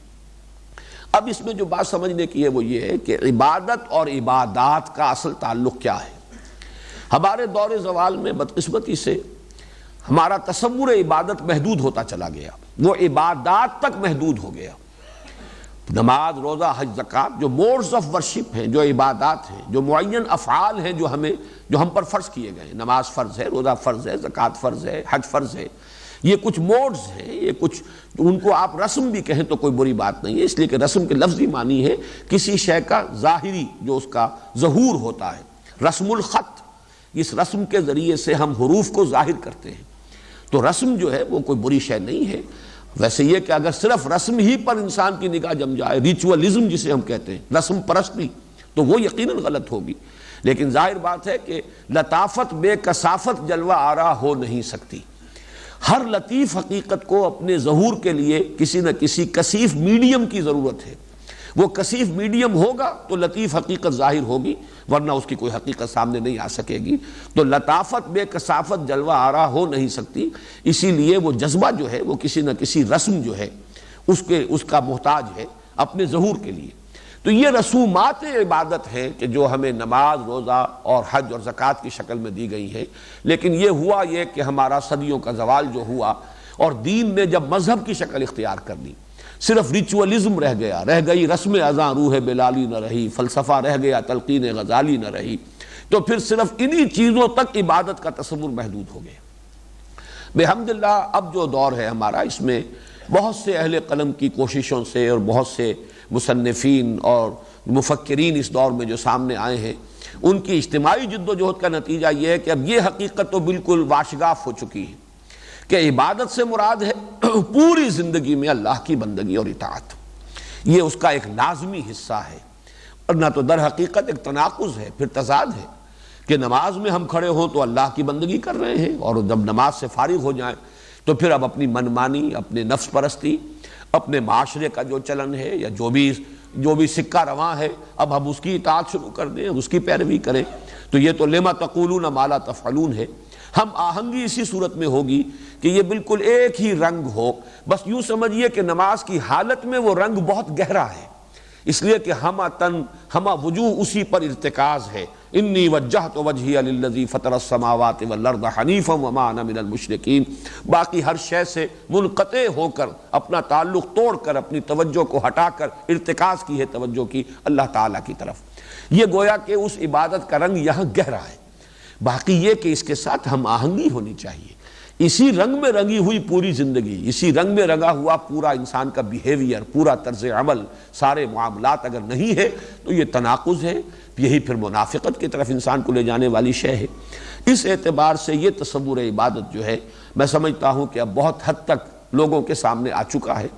البتہ اس میں یہ محبت والا پہلو، چونکہ یہ سابق زمانے میں کچھ صوفیہ کا موضوع رہا، ہماری بدقسمتی یہ بھی ہے کہ اڑائے کچھ ورق لالے نے، کچھ نرگس نے، کچھ گل نے، چمن میں ہر طرف بکھری ہوئی ہے داستاں میری، دین کے جو ایک حقیقت واحدہ تھی اس کے اجزاء کیے گئے، اور وہ اجزاء مختلف طبقات نے سنبھال لیے، وہ ان کی گویا کہ ایک ایکسکلوسیو ڈومین ان کا بن گیا۔ گویا محبت اور عشق کی بات تو کریں گے صرف صوفیہ، باقی جو فارم ہے، جو شکل ہے ظاہری، نماز کی، روزے کی، اس کے قوانین و قواعد، اس کی بات کریں گے فقہا۔ آذان کی صورت میں تھا، اس کے مختلف پہلو تقسیم ہوئے اور مختلف طبقات نے ایک ایک حصہ سنبھال لیا، اور اس کا پھر بعد میں کچھ مغایرت پیدا ہوئی ہے۔ ہمارے جو جدید مفکرین ہیں دین کے، اور ان میں دین کے جو داعی ہیں ان کو بھی شریک کرتا ہوں، جو احیائی تحریکیں چل رہی ہیں ان کے اندر جو لوگ بھی سرگرم ہیں، ان سب کو عام طور پر تصوف سے ایک قد ہے اور بعد ہے. کچھ مختلف اسباب ہیں اس کے، جس کی وجہ سے کہ اس سے ایک طرح کی الرجی ڈیولپ ہوئی ہے، اور اس کی وجہ سے یہ محبت اور عشق کی باتیں جو ہے معلوم ہوتا ہے کہ ان سے بھی انہیں ایک طرح کا بعد اور ایک طرح کی جو دوری جو ہے ان کے اپنی اپروچ کے اندر پیدا ہوئی ہے. اس کی ضرورت ہے کہ اس کمی کو پورا کیا جائے کہ جو اہمیت ہے محبت کی، کہ جب تک محبت کی چاشنی شامل نہ ہو محض اطاعت عبادت نہیں ہے. اس کو پورے ایمفیسس کے ساتھ، پورے شد و مد کے ساتھ، پورے زور کے ساتھ، اور اسی لیے میں نے حافظ ابن قیم اور امام ابن تیمیہ رحمہم اللہ دونوں کی عبارتیں جو ہیں آپ کو پھر سنائی ہیں. اس پر میں نے ایک تقریر، جیسا کہ میں نے آپ کو بتایا 15-20 سال پہلے کی پرانی بات ہے، اور وہ تقریر میں نے اسی ایک آیت پر یا ایھا الناس اتقوا ربکم الذی خلقکم والذین من قبلکم لعلکم تتقون، اس پر ایک مکمل تقریر کی تھی، جو ابھی حال ہی میں پھر میثاق کے اکتوبر اور نومبر کے شماروں میں وہ دو قسطوں میں چھپ چکی ہے. جن حضرات کو دلچسپی ہو وہ اس کو لیں اور اس کا مطالعہ کریں. بہرحال یہ جو عبادات کا تعلق ہے کہ عبادت ہے اطاعت مطلق، ہمہ تن ہمہ وقت ہمہ وجوہ، لیکن محبت کے جذبے سے سرشار ہو کر. اب اس کا کیا تعلق ہے عبادات کے ساتھ، اسے بھی بڑے ہی اختصار کے ساتھ سمجھ لینا چاہیے کہ یہ عبادت آسان نہیں ہے، اس میں بڑی رکاوٹیں ہیں. سب سے بڑی رکاوٹ ہمارا نفس ہے، اس کے تقاضے ہیں، ہمارے اینیمل انسٹنکٹس ہیں، ہماری خواہشات ہیں، ہمارے جذبات ہیں، ہمارے شہوات ہیں. پھر یہ کہ بھول جانا، اس لیے کہ انسان اس دنیا میں ہے، اس کے معمولات ہیں، اس کی مصروفیات ہیں، مشغولیات ہیں، مختلف اثرات اس پر پڑ رہے ہیں ماحول کے، ان سے اپنے آپ کو بچا کر رکھنا کہ اپنے اس عہد پر انسان کاربند رہے کہ اللہ ہی کی بندگی کرنی ہے، اللہ ہی کی اطاعت کرنی ہے. تو گویا کہ بہت سے خارجی اور داخلی موانع ہیں. اسی لیے علامہ اقبال نے کہا چمی گویم مسلمانم بے لرزم کہ دانم مشکلات لا الہ رہا. میں جب یہ کہتا ہوں کہ میں مسلمان ہوں تو مجھ پر کب کبھی طاری ہوتی ہے، اس لیے کہ مجھے معلوم ہے لا الہ الا اللہ کہہ دینا اور اللہ کی بندگی کا اقرار کر لینا بہت آسان ہے، لیکن اس پر پورے اترنا بہت مشکل ہے. اس میں مختلف پہلوؤں سے جو رکاوٹیں ہیں، اصل میں ان کی تسہیل، ان کی تیسیر، ان کو آسان بنانے کے لیے اللہ نے یہ 4 عبادات عطا کی. نماز اس لیے ہے کہ آپ بھول نہ جائیں، مبادا آپ بھول جائیں. اس بھول سے نکالنے کے لیے 5 مرتبہ زندگی کے معمولات میں سے نکلو. جو لوگ اس سے آگے کریں اور بھی نفلی نمازیں پڑھیں ان کا معاملہ تو اور آگے کا ہے، لیکن فرض نمازیں 5 ہیں. 5 مرتبہ اپنی زندگی کے معمولات کو توڑ کر آؤ اور اپنے عہد بندگی کو تازہ کرو. سرکشی نے کر دیے دھندلے نقوش بندگی، آؤ سجدے میں گرے لوح جبی تازہ کرے. ایاک نعبد و ایاک نستعین اقم الصلاۃ لذکری، قائم رکھو نماز کو میری یاد کے لیے، بھول نہ جاؤ کہیں تم. وہ کیفیت نہ ہو جائے کہ کافر کی یہ پہچان کے آفاق میں گم ہے، مومن کی یہ پہچان کہ گم اس میں ہے آفاق. یہ کیفیت ہونی چاہیے، اور اس کے لیے نماز یہ گویا کہ ستون ہے. الصلاۃ عماد الدین، یہ تو تمہارے معمولات کو جکڑ لے، زندگی کے تمام تمہارے معمولات اس کے گرد ریوالو کرے، یہ مرکز بن جائے، یہی اس کا اصل عمود بن جائے اور عماد الدین بن جائے. پھر یہ کہ نفس کے تقاضے، ان کے تمام کے لیے ڈھال کے طور پر الصوم جنۃ، روزہ رکھو تاکہ نفس کے منہ زور گھوڑے کو تم قابو میں لگ سکو، اس کو لگام دے سکو. وہ تم پر غالب نہ آ جائے بلکہ تم اس پر غالب رہو. تمہاری خودی، تمہاری انا، تمہاری قوت ارادی جو ہے وہ غالب رہے، اور نفس اور اس کے تقاضے جو ہے مغلوب رہے. اسی لیے فرمایا کتب علیکم الصیام کما کتب علی الذین من قبلکم لعلکم تتقون. تیسری سب سے بڑی رکاوٹ مال کی محبت، جو در حقیقت علامت ہے دنیا کی محبت. دنیا کی محبت کا خلاصہ ہے مال کی محبت. اس کے لیے یہ کہ خرچ کرو، دو، انفاق، اللہ کی راہ میں زکوٰۃ. اور تزکیے کے معنی ہے پاک کرنا. یہ نجاست ہے جو تمہارے دل کے اندر لگی ہوئی ہے. اگر مال کی محبت کی نجاست لگی رہے گی تو تم جو ہے اس عبادت کے تقاضے کو پورا نہیں کر سکو گے. لہٰذا اس کو دھو، اور یہ مال اللہ کی راہ میں دو، وہ زکوٰۃ کی عبادت ہے. اور حج میں یہ تینوں جو حکمتیں ہیں جمع کر دی گئی. اس میں ذکر بھی ہے، تلبیہ ہے، شاعر اللہ ہے، پھر یہ کہ اس میں خرچ ہے، پیسے کا انفاق کا معاملہ ہے، اور پھر اس میں وہ احرام کے اندر وہ روزے سے مشابہ پابندیاں بھی ہیں. اس اعتبار سے یہ عبادات در حقیقت اس اصل عبادت کے راستے کی رکاوٹوں کو دور کرنے کے لیے اللہ تعالیٰ نے ہمیں یہ اعمال جو ہیں یہ عطا فرمائے ہیں. یہ ہمارے لیے رحمت ہے. یہ اس اصل مقصد کو جو ہمارا مقصد زیست ہے وَمَا خَلَقْتُ الْجِنَّ وَالْإِنسَ إِلَّا لِيَعْبُدُونَ، اس کو پورا کرنے میں ہماری ممد اور معاون ہے. اس اعتبار سے اللہ کا فضل اور رحمت کا مظہر ہے. اس کے لیے ایک آیت جو ہے وہ ضرور ذہن میں رہنی چاہیے، اور وہ اس عبادت کو ان عبادات سے جدا کرنے کے لیے کہ واو عطف درمیان میں آیا ہے. سورہ بینہ کی آیت نمبر 5، وَمَا أُمِرُوا إِلَّا لِيَعْبُدُوا اللَّهَ مُخْلِصِينَ لَهُ الدِّينَ حُنَفَاءَ وَيُقِيمُوا الصَّلَاةَ وَيُؤْتُوا الزَّكَاةَ وَذَلِكَ دِينُ الْقَيِّمَةِ. انہیں حکم نہیں دیا گیا تھا مگر اس کا کہ اللہ ہی کی بندگی کریں، یکسو ہو کر خالص اسی کی بندگی کریں، حنیف ہو کر، مخلصین لہ الدین، اطاعت کو اس کے لیے خالص کرتے ہوئے، کہیں بھی کوئی اس کے دوغلا پن پیدا نہ ہو، وہ یکسو ہو، یک رنگ ہو، اللہ ہی کی عبادت ہو پوری زندگی میں. وَمَا أُمِرُوا إِلَّا لِيَعْبُدُوا اللَّهَ مُخْلِصِينَ لَهُ الدِّينَ، اطاعت کو اس کے لیے خالص کرتے ہوئے، حنفاء، پورے یکسو ہو کر، وَيُقِيمُوا الصَّلَاةَ وَيُؤْتُوا الزَّكَاةَ وَذَلِكَ دِينُ الْقَيِّمَةِ، اور قائم کریں نماز اور ادا کریں زکوٰۃ، اور یہی ہے دین قیم. اس سے گویا کہ اس اصل عبادت، اس کا اصل مفہوم مخلصین لہ الدین حنفاء، اور پھر یہ کہ اس کے لیے جو اللہ تعالیٰ نے ہمیں دو عبادات عطا فرمائیں، دو بنیادی ہیں، اس کے ساتھ صوم ہے، پھر حج ہے، لیکن ان میں سے اہم تر جو ہے، دو ستون جو ہیں اہم تر، ان میں سے نماز اور زکوٰۃ ہے. اب آئیے اس کے بعد فرمایا یا ایھا الناس اعبدوا ربکم الذی خلقکم. یہ میں پہلے بیان کر چکا ہوں کئی مرتبہ کہ قرآن مجید میں ربوبیت کو مقدم رکھا جاتا ہے تخلیق پر، حالانکہ واقع کے اعتبار سے تخلیق مقدم ہے ربوبیت پر. پہلے کسی شے کو پیدا کیا ہے، اس کا وجود ہے، اب اس وجود کے لیے ترقی ہے، اس کے تقاضے ہیں، اس کی ضروریات ہیں، اس کی پرورش ہے. تو عملاً تو یہ ترتیب یہ ہے، جیسے ابھی ہم نے بحث کی کہ نزول میں تو ترتیب یہ ہے کہ مکی صورتیں جو بالکل آخر میں ہیں وہ سب سے پہلے نازل ہوئیں، اور یہ مدنی صورتیں جو بالکل شروع میں ہیں مصحف کے، یہ بعد میں نازل ہوئی ہیں، کم سے کم یہ کہ 13 برس بعد نازل ہو رہی ہیں مدنی دور میں. لیکن یہ ہے کہ ترتیب مصحف اور ترتیب نزولی میں وہ فرق ہے، وہ حکمت کی بنیاد پر ہے، بغیر حکمت نہیں. اسی طرح تخلیق مقدم ہے ربوبیت پر، لیکن قرآن ہمیشہ ربوبیت کا ذکر پہلے کرتا ہے تخلیق پر. اقرأ بسم ربک الذی خلق، پڑھو اپنے رب کے نام سے جس نے پیدا کیا. خلق بعد میں آیا، رب پہلے آیا. اسی کی مثال یہ بھی ہے، اس کی وجہ میں بیان کر چکا ہوں کہ انسان کا جو شعوری ارتقاء ہوتا ہے اس کے اعتبار سے ترتیب یہ ہے. چھوٹا سا بچہ ہے، اسے بھی اپنی ضرورتوں کا احساس ہے، بھوک لگی ہے روتا ہے، ضرورت کا احساس ہے. اب ماں نے دودھ پلایا ہے، اس کا ایک اثر اس کی نفسیات کے اوپر، اس کا ایک تاثر قائم ہوگا. ماں سے یہ محبت کیوں ہے؟ اسی لیے کہ اس کی جو ضرورت تھی وہ ماں سے پوری ہوئی ہے. ذرا اور بڑھتا ہے، اسے معلوم ہوتا ہے کہیں سے کوئی خطرہ ہو، اندیشہ ہو، میرا یہ کنبہ قبیلہ، میرا بھائی میری بہن یہ میرے محافظ ہیں. تو یہ جو اپنے ضروریات کا اور اپنے تحفظات کا شعور ہے، یہ ہے انتہائی بنیادی.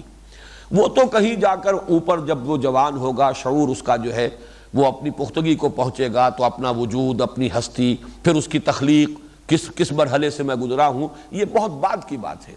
اس اعتبار سے شعور انسانی کا جو ارتقائی عمل ہے اس میں مقدم ہے تصور ربوبیت. تو یا ایھا الناس اعبدوا ربکم الذی خلقکم. اچھا، اس میں دلیلیں بھی آ گئی. وہی رب ہے تمہارا، وہی تمہارا خالق ہے، لہذا وہی ذات واحد عبادت کے لائق، اس کے علاوہ کسی اور کی تم بندگی کرتے ہو، نہ وہ تمہارا رب ہے نہ تمہارا خالق ہے.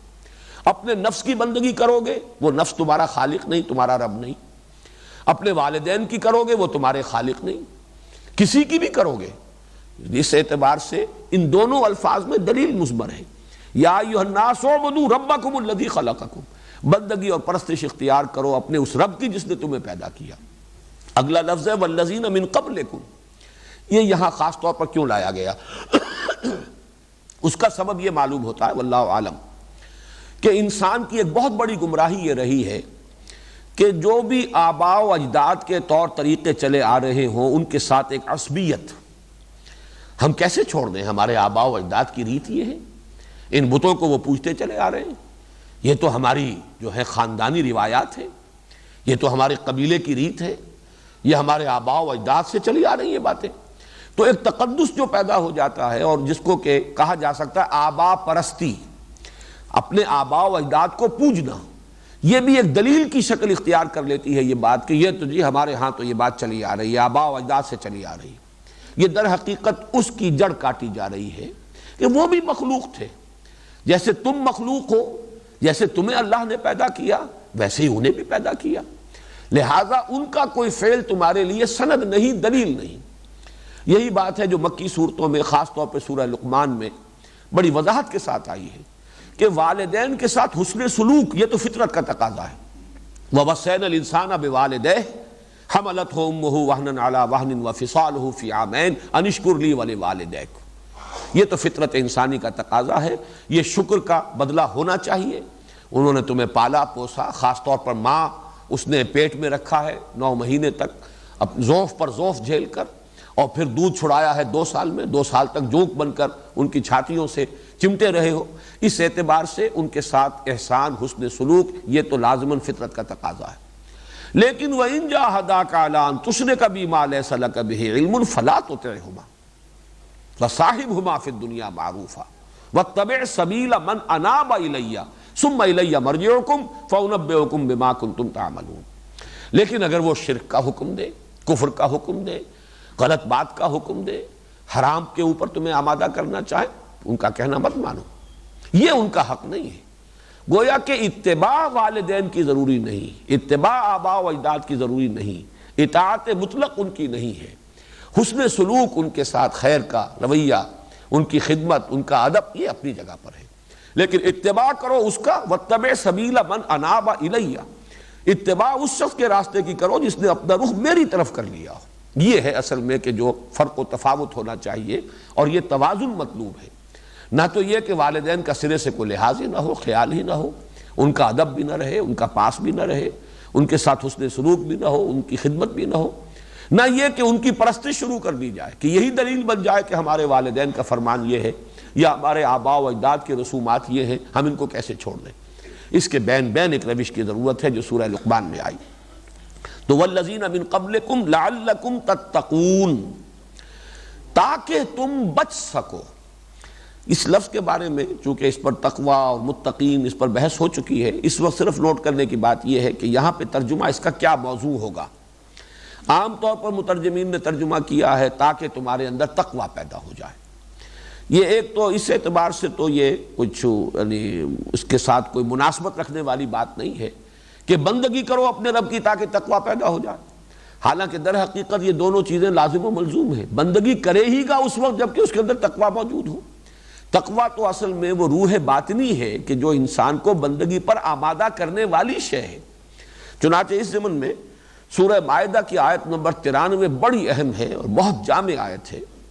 لیس علی الذین آمنوا وعملوا الصالحات جناح فیما طعموا اذا اتقوا وآمنوا وعملوا الصالحات ثم اتقوا وآمنوا ثم اتقوا واحسنوا واللہ یحب المحسنین۔ جو لوگ ایمان لائے اور عمل صالح کر رہے ہیں، وہ پہلے جو کچھ کھا پی چکے اس کا ان پر کوئی الزام نہیں، کوئی گناہ نہیں، کوئی جواب دہی نہیں، یعنی شراب کی حرمت جب تک آخری نہیں آئی تھی اس سے پہلے جس نے بھی پی ہے وہ پی گئی، اس کا کوئی مواخذہ نہیں ہوگا۔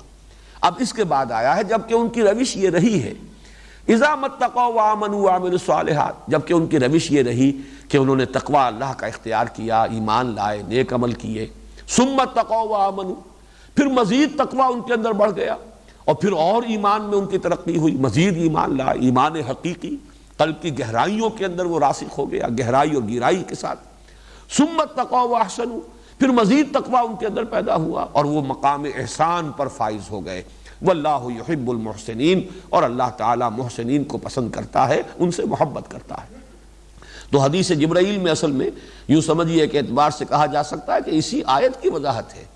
پہلا سوال حضرت جبرائیل نے کیا اخبرنی عن الاسلام، دوسرا اخبرنی عن الایمان، تیسرا اخبرنی عن الاحسان۔ تو ایمان، اسلام اور احسان کے یہ 3 مدارج ہیں، اور ان کی طرف انسان کو لے کر جانے والی جو ہے وہ روح تقوی ہے۔ وہ تقوی ہوگا انسان کے اندر، ایمان ہے، اس ایمان کی وجہ سے انسان چاہتا ہے کہ آخرت کے عذاب سے بچائے اپنے آپ کو، اللہ کی ناراضگی سے بچائے، تو وہ آگے سے آگے بڑھتا چلا جائے گا۔ ہے جستجو کے خوب سے ہے خوب تر کہاں۔ اس اعتبار سے میرے نزدیک اگرچہ وہ مفہوم اگر محدود لیا جائے تو کسی درجے میں مناسبت قائم ہو سکتی ہے۔ نماز پڑھو تاکہ تقوی پیدا ہو جائے، روزہ رکھو تاکہ تقوی پیدا ہو جائے، جیسے کہ میں نے آیت سنائی یا ایھا الذین آمنوا کتب علیکم الصیام کما کتب علی الذین من قبلکم لعلکم تتقون۔ یہاں یہ تتقون کا ترجمہ تاکہ تم متقی بن جاؤ، تاکہ تمہارے اندر تقوی پیدا ہو جائے، اس کی مناسبت ہے، اور یہ عقلی اعتبار سے منطقی اعتبار سے اس کے ساتھ وہ ایک پورا ربط رکھتا ہے۔ لیکن اس آیت میں تتقون کا ترجمہ ہوگا جو اس کا اصل میں لغوی مفہوم ہے، یعنی تاکہ تم بچ سکو۔ کس چیز سے بچ سکو؟ نمبر ایک، عذاب اخروی سے بچ سکو۔ وَلَهُمْ عَذَابٌ عَظِيمٌ جو اس سے پہلے آ چکا ہے، عذاب علیم، عذاب عظیم۔ اس سے بچنے کی شکل یہی ہے کہ اللہ کی بندگی اختیار کرو، اور ہمہ تن ہمہ وجوہ ہمہ وقت بندگی اختیار کرو، اور اس کی محبت سے سرشار ہو کر اس کے سامنے اپنے آپ کو بچھا دو، تاکہ تم آخرت کے عذاب سے اور اس دردناک انجام سے بچ سکو۔ اور دوسرا اس کا مفہوم یہ ہے، اس دنیا میں جو فساد تمدن ہے، اس دنیا میں افراط و تفریط کے جو دھکے ہیں، اگر تم اللہ کی بندگی اختیار نہیں کرو گے، اپنی عقل کی پیروی اختیار کرو گے، اپنے نفس کی بندگی کرو گے، تو تصادم ہوگا، مفادات ٹکرائیں گے، طبقاتی کشمکش ہوگی، ایک طرف جو ہے حاکم اور محکوم کے درمیان رسہ کشی ہوگی، ایک طرف سرمایہ اور محنت کے درمیان کھینچتان ہوگی، ایک طرف فرد اور اجتماعیت کے درمیان جو ہے کھینچتان ہوگی۔ تو یہ گویا کہ افراط و تفریط کے دھکے جو ہیں یہ نوع انسانی کا مقدر بنے رہیں گے، اور تمدن انسانی جو ہے وہ ایک فساد کی آماجگاہ بنا رہے گا اگر تم اللہ کی بندگی اختیار نہیں کرتے۔ اس میں خیر کا، خیریت کا، بھلائی کا، امن کا، سکون کا، اس دنیا میں اصلاح جسے کہتے ہیں، لا تفسدوا فی الارض بعد اصلاحھا، اس زمین میں فساد مت مچاؤ اس کے اصلاح کے بعد۔ وہ اصلاح ہوگی تو اسی شکل میں ہوگی کہ ہمہ تن سب کے سب اللہ کی بندگی کو اختیار کر لیں، اسی کے مطیع فرمان بن جائیں، اسی کے احکام پر چلیں، اسی کی ہدایت کو اپنے لیے زندگی کا لائحہ عمل بنا لیں۔ تو یہ ایک آیت جیسا کہ میں نے عرض کیا قرآن مجید کی دعوت کا خلاصہ ہے، اس لیے کہ باقی سارے تقاضے جو ہیں، میں اس وقت ریفر کر رہا ہوں جن حضرات کے علم میں ہے فرائض دینی کا جامع تصور جو میں نے ایک 6 منزلہ عمارت کے حوالے سے بارہا بیان کیا ہے، وہ دونوں تقاضے جو اوپر کے وہ بھی اسی کے در حقیقت کرولریز ہیں۔ اللہ کی بندگی کرو گے، جب عملاً بندگی اختیار کر رہے ہو، تم اپنے وجود سے خود ایک داعی بن گئے ہو، تم خود مظہر بن گئے ہو اللہ کے دین کا، تم اپنے وجود سے شہادت قائم کر رہے ہو، شہادت علی الناس، اور پھر یہ کہ دعوت دینا، لوگوں تک دین کو پہنچانا، یہ بھی اللہ کا حکم ہے، تو بندگی میں شامل ہے۔ جب اللہ کی بندگی کرنی ہے، اس کا حکم ماننا ہے، تو اس کا حکم یہ ہے کہ اس کے دین کو دوسروں تک پہنچاؤ۔ جب اللہ کی بندگی کرنی ہے، اس کا حکم ماننا ہے، تو اس کا سب سے بڑا حکم یہ ہے کہ اس کے دین کو قائم کرو، ان اقیم الدین۔ اس کا حکم یہ ہے کہ اس کے لیے تن من دھن لگاؤ، اس کا حکم یہ ہے کہ جہاد کرو بالمال والنفس، جان بھی کھپاؤ، مال بھی کھپاؤ، لتکون کلمۃ اللہ ہی العلیٰ، تاکہ اللہ کا کلمہ سب سے سربلند ہو جائے۔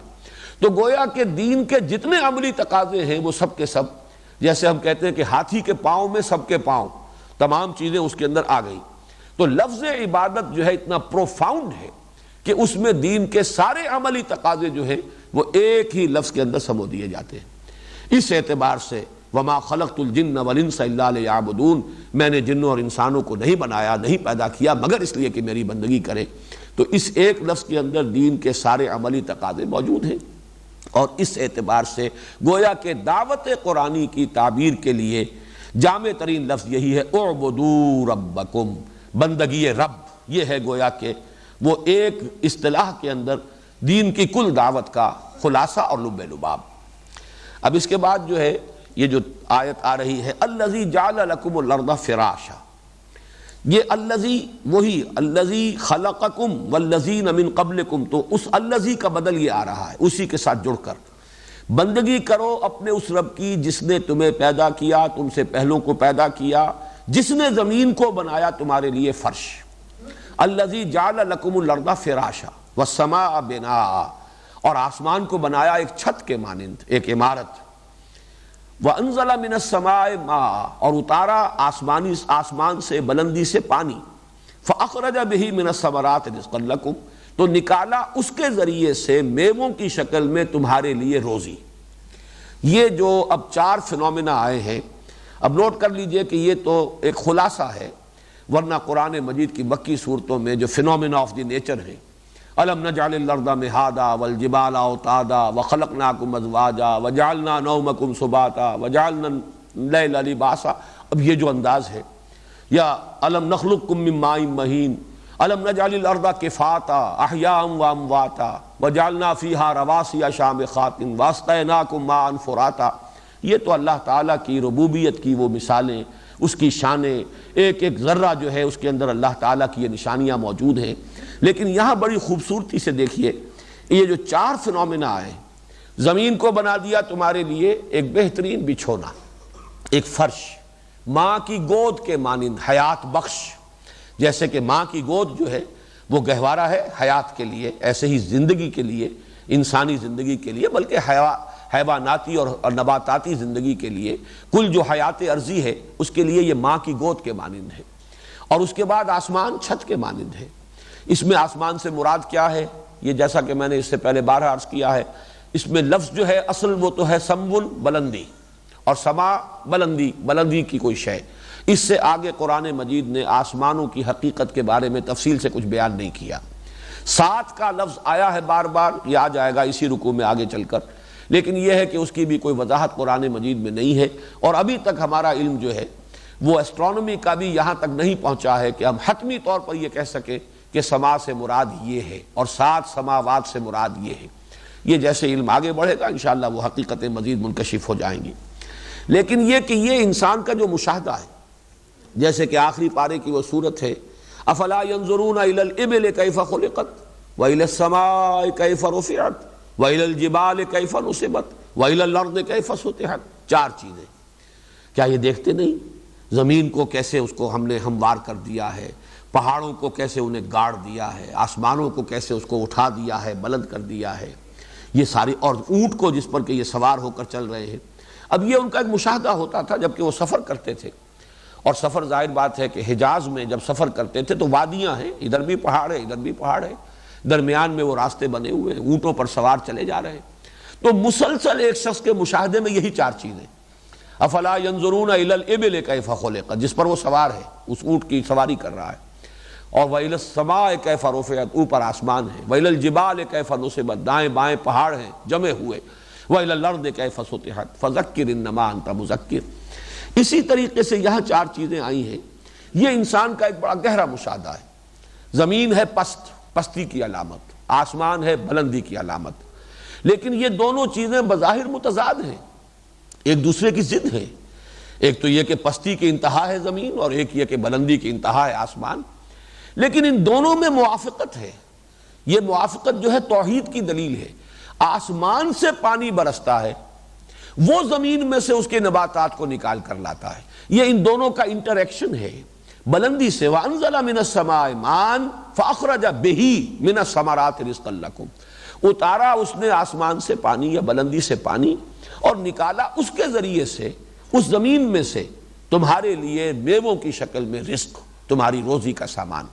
یہ گویا کہ ربوبیت جو ہے اللہ تعالیٰ کی، اس کے لیے سب سے کم ترین الفاظ جو ہو سکتے ہیں، قلیل ترین الفاظ تعداد کے اعتبار سے، اس میں گویا کہ اعبدوا ربکم، اس کی ربوبیت کے لیے جو امیجیٹ انسان کی آبزرویشن ہے، جو ہر انسان، جیسا کہ میں نے اس سے پہلے تعارف قرآن کے ضمن میں عرض کیا تھا کہ قرآن کا انداز منطقی نہیں ہے، فلسفیانہ نہیں ہے، قرآن کا بڑا فطری اسلوب استدلال ہے۔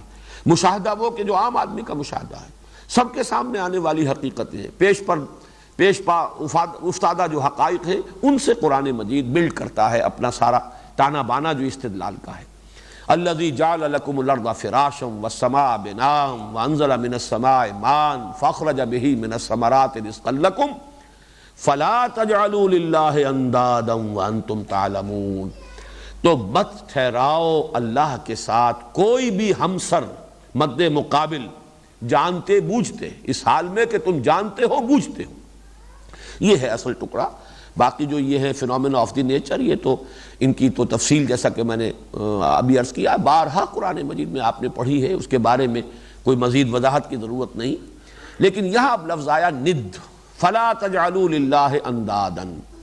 چونکہ جو نظریاتی اساس ہے دین کی وہ ہے توحید. توحید کا عملی پہلو تو آ چکا، اعبدوا ربکم الذی خلقکم، یہ توحید عملی ہے. بندگی، اطاعت، پرستش صرف اللہ کی، اس کے سوا کسی کی نہیں. لا تدعوا مع اللہ احدا، اللہ تعبدوا الا ایاہ ذالک الدین القیم. یہ تو ہو گئی توحید عملی. اب یہاں توحید علمی یا توحید نظری یا توحید فی العقیدہ، اللہ کا مد مقابل کسی کو نہ ٹھہراؤ. یہ سارے کام صرف اللہ کے ہیں، کوئی اس میں ساجی نہیں، کوئی اس میں شریک نہیں. اسی کا اختیار مطلق ہے، اسی کی قدرت کاملہ ہے جس کا یہ سارا ظہور ہے. اس کا مد مقابل کسی کو نہ ٹھہراؤ. یہ ند جس سے کہ جمع بنی ہے انداد. ند کہتے ہیں کوئی ایسی ہستی جو کسی کے ہمسر ہو، ہم پلہ ہو، مد مقابل ہو. چنانچہ ہمارے ہاں خطبات میں علماء کرام جب اس کو بیان کرتے ہیں تو فلا ضد لہ ولا ند لہ ولا مثل لہ ولا مثال لہ ولا مثیل لہ، ان الفاظ کی تکرار ہوتی ہے. تو ضد اور ند یہ گویا کہ ایک دوسرے کے بہت قریب ہیں. ضد کہتے ہیں کہ جو کسی کے مد مقابل آ جائے، ہمسر ہو اور پھر اس سے مقابلہ کرے. ند صرف وہ ہے کہ جو ہمسر ہے، اور ضد وہ ہے کہ جو ند سے آگے بڑھ کر اب اس کا مقابلہ بھی کر رہا ہو. یہ دونوں الفاظ جو ایک دوسرے سے بہت قریب ہیں. فلا ضد لہ ولا ند لہ. تو اللہ کے ساتھ کسی کو ند نہ بنا دو، یہ توحید ہے. یعنی اللہ کی ذات میں، اس کی صفات میں کسی کو اس جیسا کسی بھی اعتبار سے، کسی بھی پہلو سے اس جیسا یا اس کا ہمسر یا اس کا ہم پلہ یا اس کا ہم رتبہ نہ بنا دیا جائے. یہ پھر شرک کی کیا کیا اقسام ہیں، شرک فی الذات کیا ہے، شرک فی الصفات کیا ہے. اس لیے کہ جہاں تک شرک فی الحقوق کا تعلق ہے اور شرک عملی کا تعلق ہے، توحید عملی کا تعلق ہے، وہ تو پہلی آیت میں آ چکا. یا ایھا الناس اعبدوا ربکم الذی خلقکم والذین من قبلکم لعلکم تتقون. یہ توحید عملی آ گئی، شرک عملی کی نفی آ گئی. جیسے کہ سورہ کہف کی آخری آیت ہے، وہاں جو فرمایا گیا قل انما انا بشر مثلکم یوحی الی انما الہکم الہ واحد فمن کان یرجو لقاء ربہ فلیعمل عملا صالحا ولا یشرک بعبادۃ ربہ احدا. اپنے رب کی بندگی اور عبادت میں کسی کو شریک نہ ٹھہرائے. جس کسی کو بھی اللہ سے ملنے کی امید ہے، آخرت کا کچھ یقین ہے، ایمان رکھتا ہے کہ جانا ہے اللہ کے پاس، جواب دہی ہوگی. انا للہ و انا الیہ راجعون. فمن کان یرجو لقاء ربہ فلیعمل عملا صالحا ولا یشرک بعبادۃ ربہ احدا. یہ تو گویا کہ توحید عملی ہو گئی. یہ ہے توحید عقیدے کی. کسی ہستی کو، کسی شے کو، کسی شخصیت کو، کسی ذات کو، ملائکہ میں سے، جنات میں سے، انسانوں میں سے، اولیاء اللہ میں سے، انبیاء و رسل میں سے کسی کو کسی بھی اعتبار سے اللہ کا مثل، مثال، مثیل، مشابہ اور اس کا ضد یا ند نہ بنا دیا جائے. اب میں جیسا کہ عرض کر چکا ہوں، اس پر میرے تفصیلی وہ خطبے ہیں، تقریریں ہیں. 6 کیسٹس میں یہ حقیقت و اقسام شرک کو میں نے بیان کیا تھا. الحمدللہ وہ بہت کافی معروف بھی ہوئے، مقبول بھی ہوئے. یہاں پر اب تشریح کا موقع نہیں ہے اس وقت. تو صرف یہ کہ ہمیں صرف ریفر کرنا ہے کہ اس میں شرک فی الذات اور شرک فی الصفات دونوں کی نفی آئی ہے. اس لیے کہ شرک فی الحقوق اس کی نفی پہلی آیت میں ہو چکی، یا ایھا الناس اعبدوا ربکم الذی خلقکم. اب یہ ہے کہ کسی کو بیٹا بنا دینا، بیٹی بنا دینا اللہ کا. یہ ضد اور ند کی 2 شکلیں ممکن ہیں دنیا میں. یا تو اللہ کو اس کے مقام رفیع سے گرا کر کہیں مخلوقات کی صف میں لا کے کھڑا کر دیا، یا مخلوق میں سے کسی کو اٹھایا اور اسے کسی اعتبار سے اللہ کے برابر کر دیا. 2 ہی شکلیں ہو سکتی ہیں. اور اسی لیے کہا گیا ہے کہ ان الشرک لظلم عظیم. اس لیے کہ ظلم کہتے ہی اسے وضع الشیء فی غیر محلہ، کسی شے کو اس کے اصل مقام سے ہٹا کر کہیں اور رکھ دینا، یہ ظلم ہے. اللہ کی وہ مقام، اس کی یکتائیت، قل هو اللہ احد اللہ الصمد لم یلد ولم یولد ولم یکن لہ کفوا احد، اس سے آپ نے گرا کر کسی بھی اعتبار سے، کسی پہلو سے مخلوق میں سے کسی کے مشابہ کر دیا، یا مخلوق میں سے کسی کو اٹھایا اور اس کو کسی بھی اعتبار سے، کسی بھی پہلو سے اللہ کا ہمسر اور ضد اور ند بنا دیا. یہ دونوں ظلم ہیں، بدترین ظلم ہے. ان الشرک لظلم عظیم. اور اس میں آخری بات بتا رہا ہوں جس میں کہ ایک حدیث میں لفظ ند آیا ہے کہ ایک صحابی کی زبان سے ایسے ہی روا روی میں نکل گیا. ظاہر بات ہے کہ یہ ان کی مراد نہیں ہو سکتی تھی، لیکن الفاظ ایسے تھے کہ جس میں ایک شائبہ پیدا ہوا جس پر کہ حضور نے ٹوک دیا. اس قدر احتیاط کا عالم آپ نے جو ہے وہ اس کو برقرار رکھا، ملحوظ رکھا کہ ایک صحابی نے کہہ دیا ما شاء اللہ و ما شئت، جو اللہ چاہے اور آپ چاہیں. آپ نے فوراً ٹوک دیا اجعلتنی ندا للہ، یہ ند کا لفظ آیا وہاں جس کی جمع انداد ہے. کیا تم نے مجھے اللہ کا مد مقابل بنا دیا، ہمسر بنا دیا؟ اس طرح تم نے بریکٹ کر دیا. مشیت تو صرف اللہ کی چلتی ہے اور کسی کی مشیت اللہ کی مشیت کے تابع ہے. وما تشاؤون الا ان یشاء اللہ، تمہارے چاہے کچھ نہیں ہو سکتا جب تک کہ اللہ نہ چاہے. اور جیسے کہ فرمایا گیا کہ اے نبی یہ ضروری نہیں ہے کہ آپ جس کو چاہیں ہدایت ہو جائے اس کو ہدایت ہو جائے. انک لا تہدی من احببت ولکن اللہ یہدی من یشاء، آپ ہدایت دینے پر قادر نہیں ہے، جس کو بھی چاہیں ہدایت دے دیں، یہ تو اللہ ہی ہدایت دیتا ہے جس کو چاہتا ہے. تو معلوم ہوا کہ مشیت یہ توحید فی المشیت ہے کہ مشیت تو صرف ایک ہے. ہاں ہمارے لیے یہ کہ اپنی مشیت کو گم کر دیں اللہ کی مشیت میں، یہ بات دوسری ہے کہ ہماری کوئی پسند رہے ہی نہ، جو اللہ کو پسند ہے وہی ہماری پسند ہو جائے، یہ ہماری روحانی ترقی کا ایک مقام ہوگا. لیکن یہ ہے کہ ند اور ضد کے اندر اس اعتبار سے اتنی باریک بینی ہے جس کا کہ حضور صلی اللہ علیہ وسلم نے اہتمام کیا ہے کہ ذرا سا مغالطہ بھی کہیں پیدا ہو سکتا تھا تو اس کا بھی سد باب کر دی. وَأَنْتُمْ تَعْلَمُونَ فَلَا تَجْعَلُوا لِلَّهِ أَنْدَادًا وَأَنْتُمْ تَعْلَمُونَ، درا حال ہے کہ تم جانتے ہو. اس کے دو مفہوم ہو سکتے ہیں. ایک تو جو عام طور پر لیا گیا ہے وہ تو یہ ہے کہ تمہیں خوب معلوم ہے کہ آسمان سے پانی برسانے والا اللہ کے سوا کوئی نہیں، زمین اور آسمان کو پیدا کرنے والا اللہ کے سوا کوئی نہیں. یہ حقائق تمہیں معلوم ہے. اس میں اب ہمیں تعویل خاص کی طرف رجوع کرنا ہوگا، اس لیے کہ مشرکین عرب جو ہیں ان کا شرک اس نوعیت کا نہیں تھا کہ وہ تخلیق کائنات میں اللہ کا کسی کو ساجی سمجھتے ہوں، کسی کو شریک سمجھتے ہوں، یا انتظام کائنات میں اللہ کا ساجی یا شریک سمجھتے ہوں. ان کا شرک صرف اس نوعیت کا تھا کہ کچھ ہستیاں ہیں جو مقربین بارگاہ ہیں، اللہ کے لاڈلے ہیں، چہیتے ہیں، مقربین ہیں، ان کی سفارش کام دے جائے گی.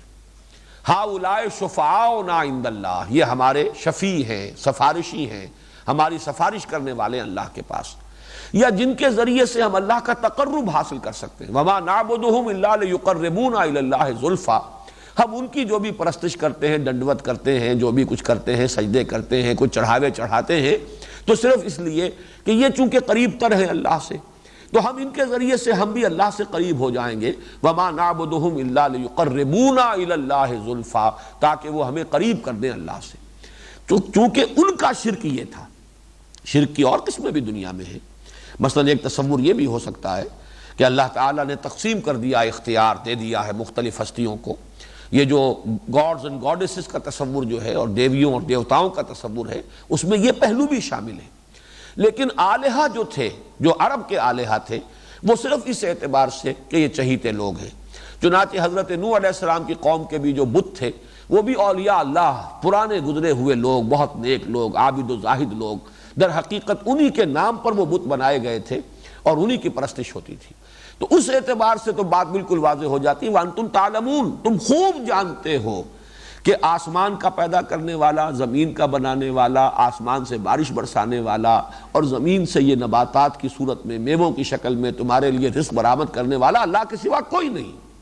فلا تجعلوا للہ اندادا وانتم تعلمون، تو مت اللہ کے ساتھ کسی کو مد مقابل اور ہمسر بناؤ جبکہ تم یہ سب کچھ جانتے ہو. دوسرا مفہوم میرے نزدیک یہ ہے واللہ عالم کہ یہ جو توحید اور شرک کا معاملہ ہے اس میں یقیناً جلی اور خفی کا ایک بہت بڑا فصل ہے، بڑا ایک براڈ سپیکٹرم ہے. اس میں گویا کہ ایک اپیل ہے کہ کم سے کم شرک جلی سے تو بچو. جہاں تمہارا شعور کام کر رہا ہو، تمہارا فہم، تمہاری سوچ، تمہارا ارادہ، تمہارا اپنا چوائس کام کر رہا ہو، وہاں تو کم سے کم اللہ کا مد مقابل کسی کو نہ بنا دو.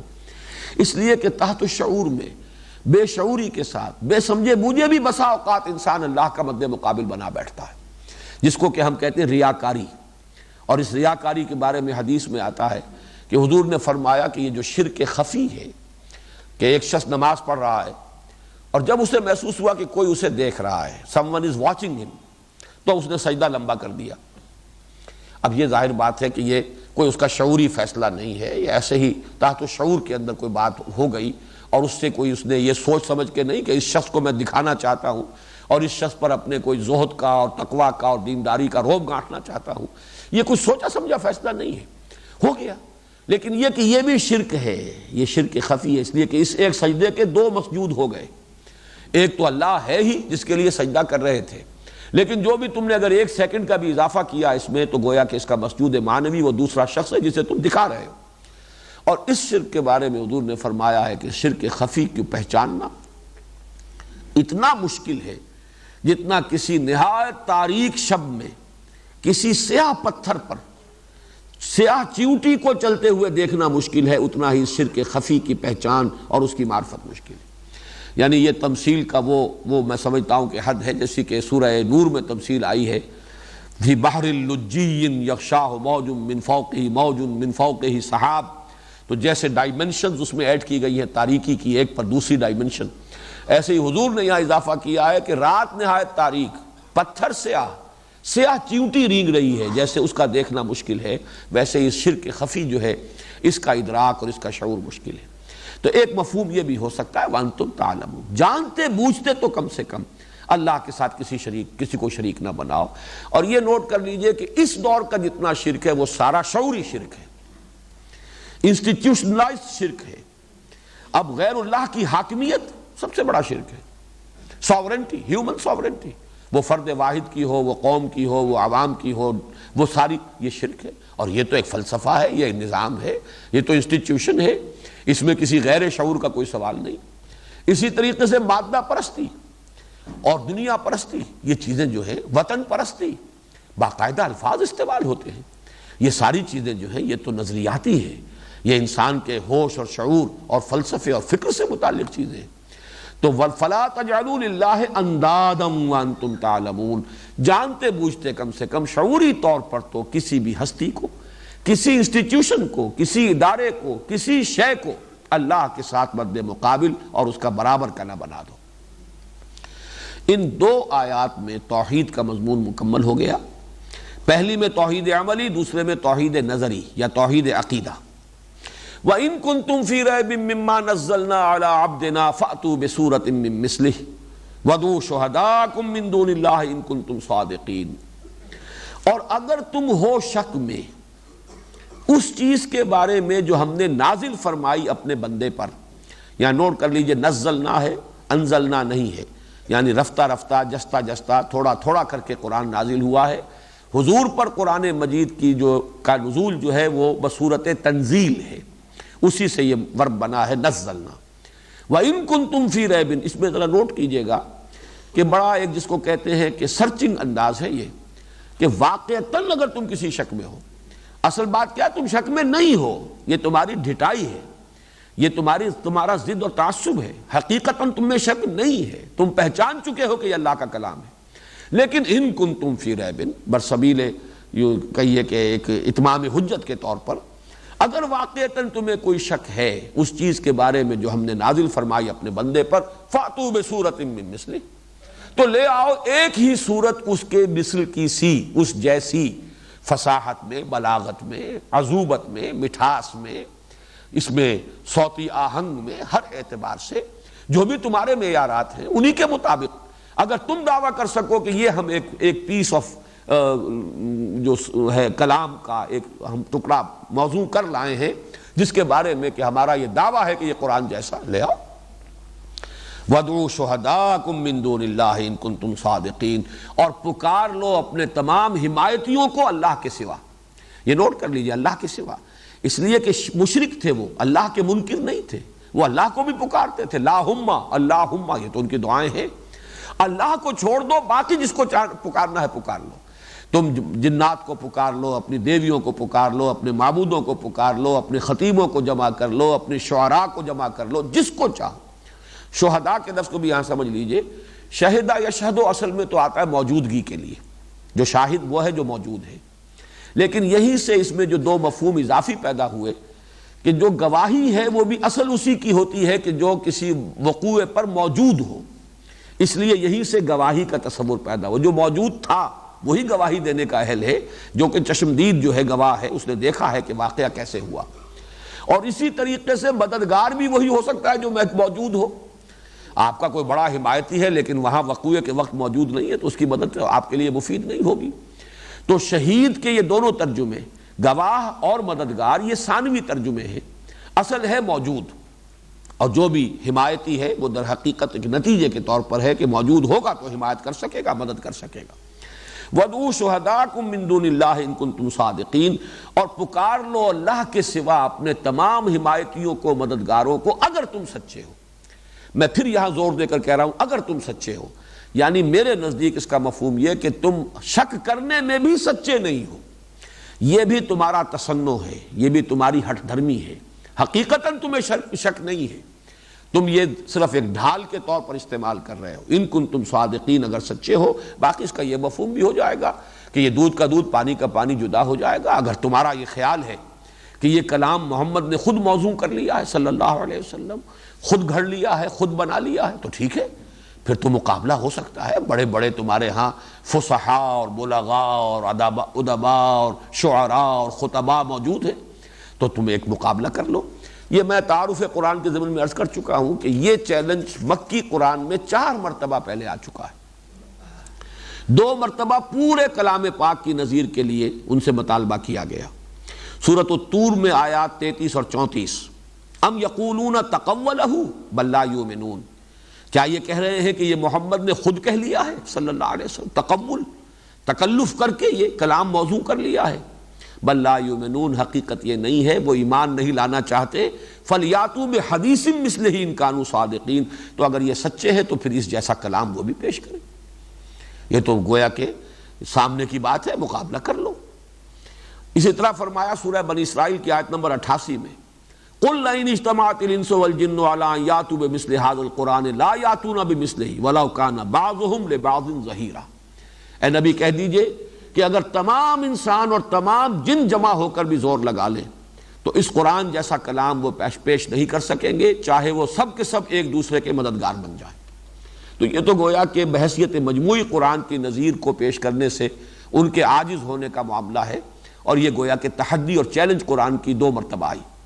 پھر سورہ ہود میں فرمایا قُلْ فَاتُوا بِعَشْرِ سُوَرٍ مِثْلِهِ مُفْتَرَيَاتٍ، کہ کیا ان کا یہ خیال ہے کہ یہ گھڑا ہوا کلام ہے، محمد نے گھڑ لیا ہے؟ تو اے نبی کہہ دیجئے تم بھی 10 صورتیں اس جیسی لے آؤ، گھڑی ہوئی، بنائی ہوئی، موضوع کی ہوئی، کمپوز کی ہوئی لے آؤ، اگر تم اس دعوے میں سچے ہو۔ اور اس کے بعد جس کو برسبیل تنزل کہا جائے کہ کسی کو آخری جگہ پر پہنچا دیا جائے، اس میں یہ کہ ایک سورت کا معاملہ بھی سورہ یونس میں آ چکا ہے، قُلْ فَاتُوا بِسُورَةٍ مِثْلِهِ، 10 صورتیں نہیں لا سکو، ایک سورت تو لے آؤ۔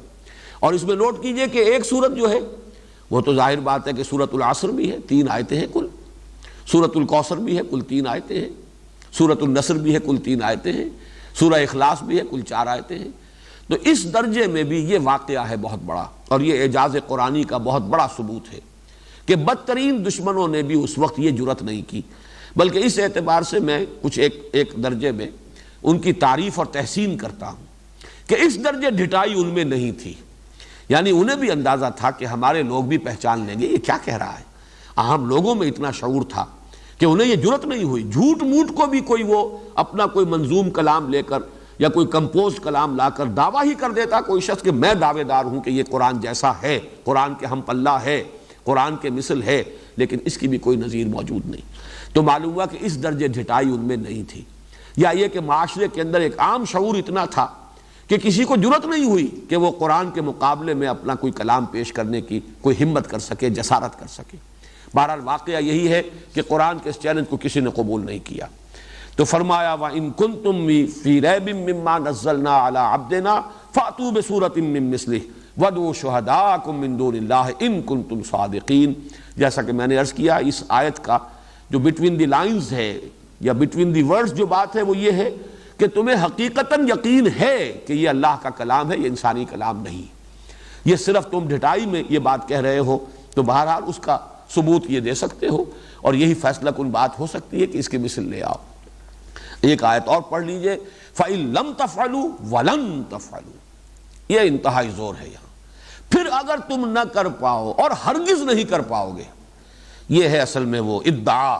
ظاہر بات ہے کہ اللہ کا کلام ہے، اللہ تو ادعا بھی کر سکتا ہے، دعویٰ کر سکتا ہے، المتکبر ہے، المتعال ہے، تم ہرگز نہیں کر پاؤ گے۔ یہ بھی چیلنج کی انتہا ہے، یعنی اس کو بھی جھوٹا کرنے کی کسی کے اندر جرت نہیں ہوئی کہ جھوٹ موٹ کو ہی سامنے آ جاتا کہ نہیں ہم نے کر کے دکھایا ہے۔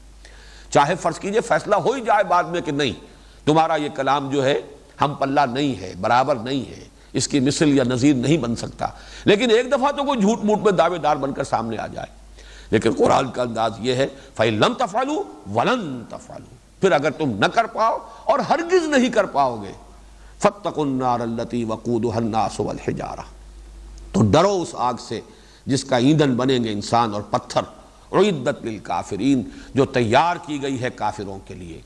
وہ آگ پھر تمہارا ایندھن بنے گی، تم اس کا ایندھن بنو گے، اور نہ صرف تم بنو گے، تمہارے یہ معبود، یہ پتھر جنہیں تم پوجتے ہو، چومتے ہو، چاٹتے ہو، دھوتے ہو، نہلاتے ہو انہیں، ان کا دھون پیتے ہو تبرک کے طور پر، یہ سب بھی تمہاری حسرت میں اضافے کے لیے کہ انہی کو ہم پوجتے رہے، ان کو معبود سمجھتے رہے، ان کے سامنے ڈنڈوت کرتے رہے، ان کو چومتے چاٹتے رہے، تو تمہاری حسرت میں اضافے کے لیے ان کو بھی تمہارے ساتھ ہی ان کے اس آگ کے اندر جھونک دیا جائے گا۔ اور اس میں آگ کی شدت کی طرف بھی اندازہ ہے۔ ایک آگ تم جلاتے ہو جو لکڑی سے جلتی ہے، ظاہر بات ہے اس وقت تک جب کہ قرآن نازل ہوا اس کے سوا کسی اور آگ کا انسان کو ابھی تجربہ نہیں تھا۔ ایک آگ وہ ہے جو پتھر سے جلائی جاتی ہو، جس کا ایندھن پتھر بنے، اس کی جو بھی شدت ہوگی، اس کی جو تمازت ہوگی، اس کی جو حدت ہوگی، اس کا اندازہ کیجئے۔ آج تو جو آگے ہیں اس کا ہم کوئی تصور کر ہی نہیں سکتے۔ آج ہمارے لیے ممکن نہیں ہے، جب اتنے ملین یا اتنے بلین ڈگری سینٹی گریڈ کی ہیٹ جب وہ بیان کرتے ہیں کہ اس درجے کی جو ہے ہیٹ ہے، سورج کے اندر جو آگ ہے اس کی کیا ڈگری ہے، اور یہ جو ایکسپلوژن ہوتے ہیں ایٹمک، ان کی کیا پھر وہ حرارت کا کیا درجہ ہوتا ہے۔ لیکن اس وقت کا معاملہ جو ہے اس کے اعتبار سے اس میں جو فرمایا فَاتَّقُوا النَّارَ الَّتِي وَقُودُهَا النَّاسُ وَالْحِجَارَةُ، اس آگ سے ڈرو اور بچو کہ جس کا ایندھن بنیں گے انسان بھی اور پتھر بھی۔ پتھر اس اعتبار سے بھی کہ ان کے جو معبود تھے جنہیں وہ پوجتے تھے وہ پتھر کے بنے ہوئے بت تھے، اور اس اعتبار سے بھی کہ اس آگ کی شدت کا اندازہ کر لو کہ جس کا ایندھن پتھر ہوگا۔ اعدت للکافرین، جو تیار کر دی گئی ہے۔ اعداد کہتے ہیں کسی چیز کو تیار کر دینا، فراہم کر دینا، پوری طرح آراستہ پیراستہ کسی مقصد کے لیے اس کے اندر اس کے تمام تقاضوں کو پورا کرنے کا سامان رکھ دیا جائے، ودیعت کر دیا جائے۔ اعدت للکافرین، وہ تیار کر دی گئی ہے، آراستہ پیراستہ کر دی گئی ہے کافروں کے لیے، جو بھی انکار کریں گے اور کفر کریں گے ان کا وہ استقبال کرے گی۔ اللہ تعالیٰ ہمیں اس سے بچائے۔ اللہم اجرنا من النار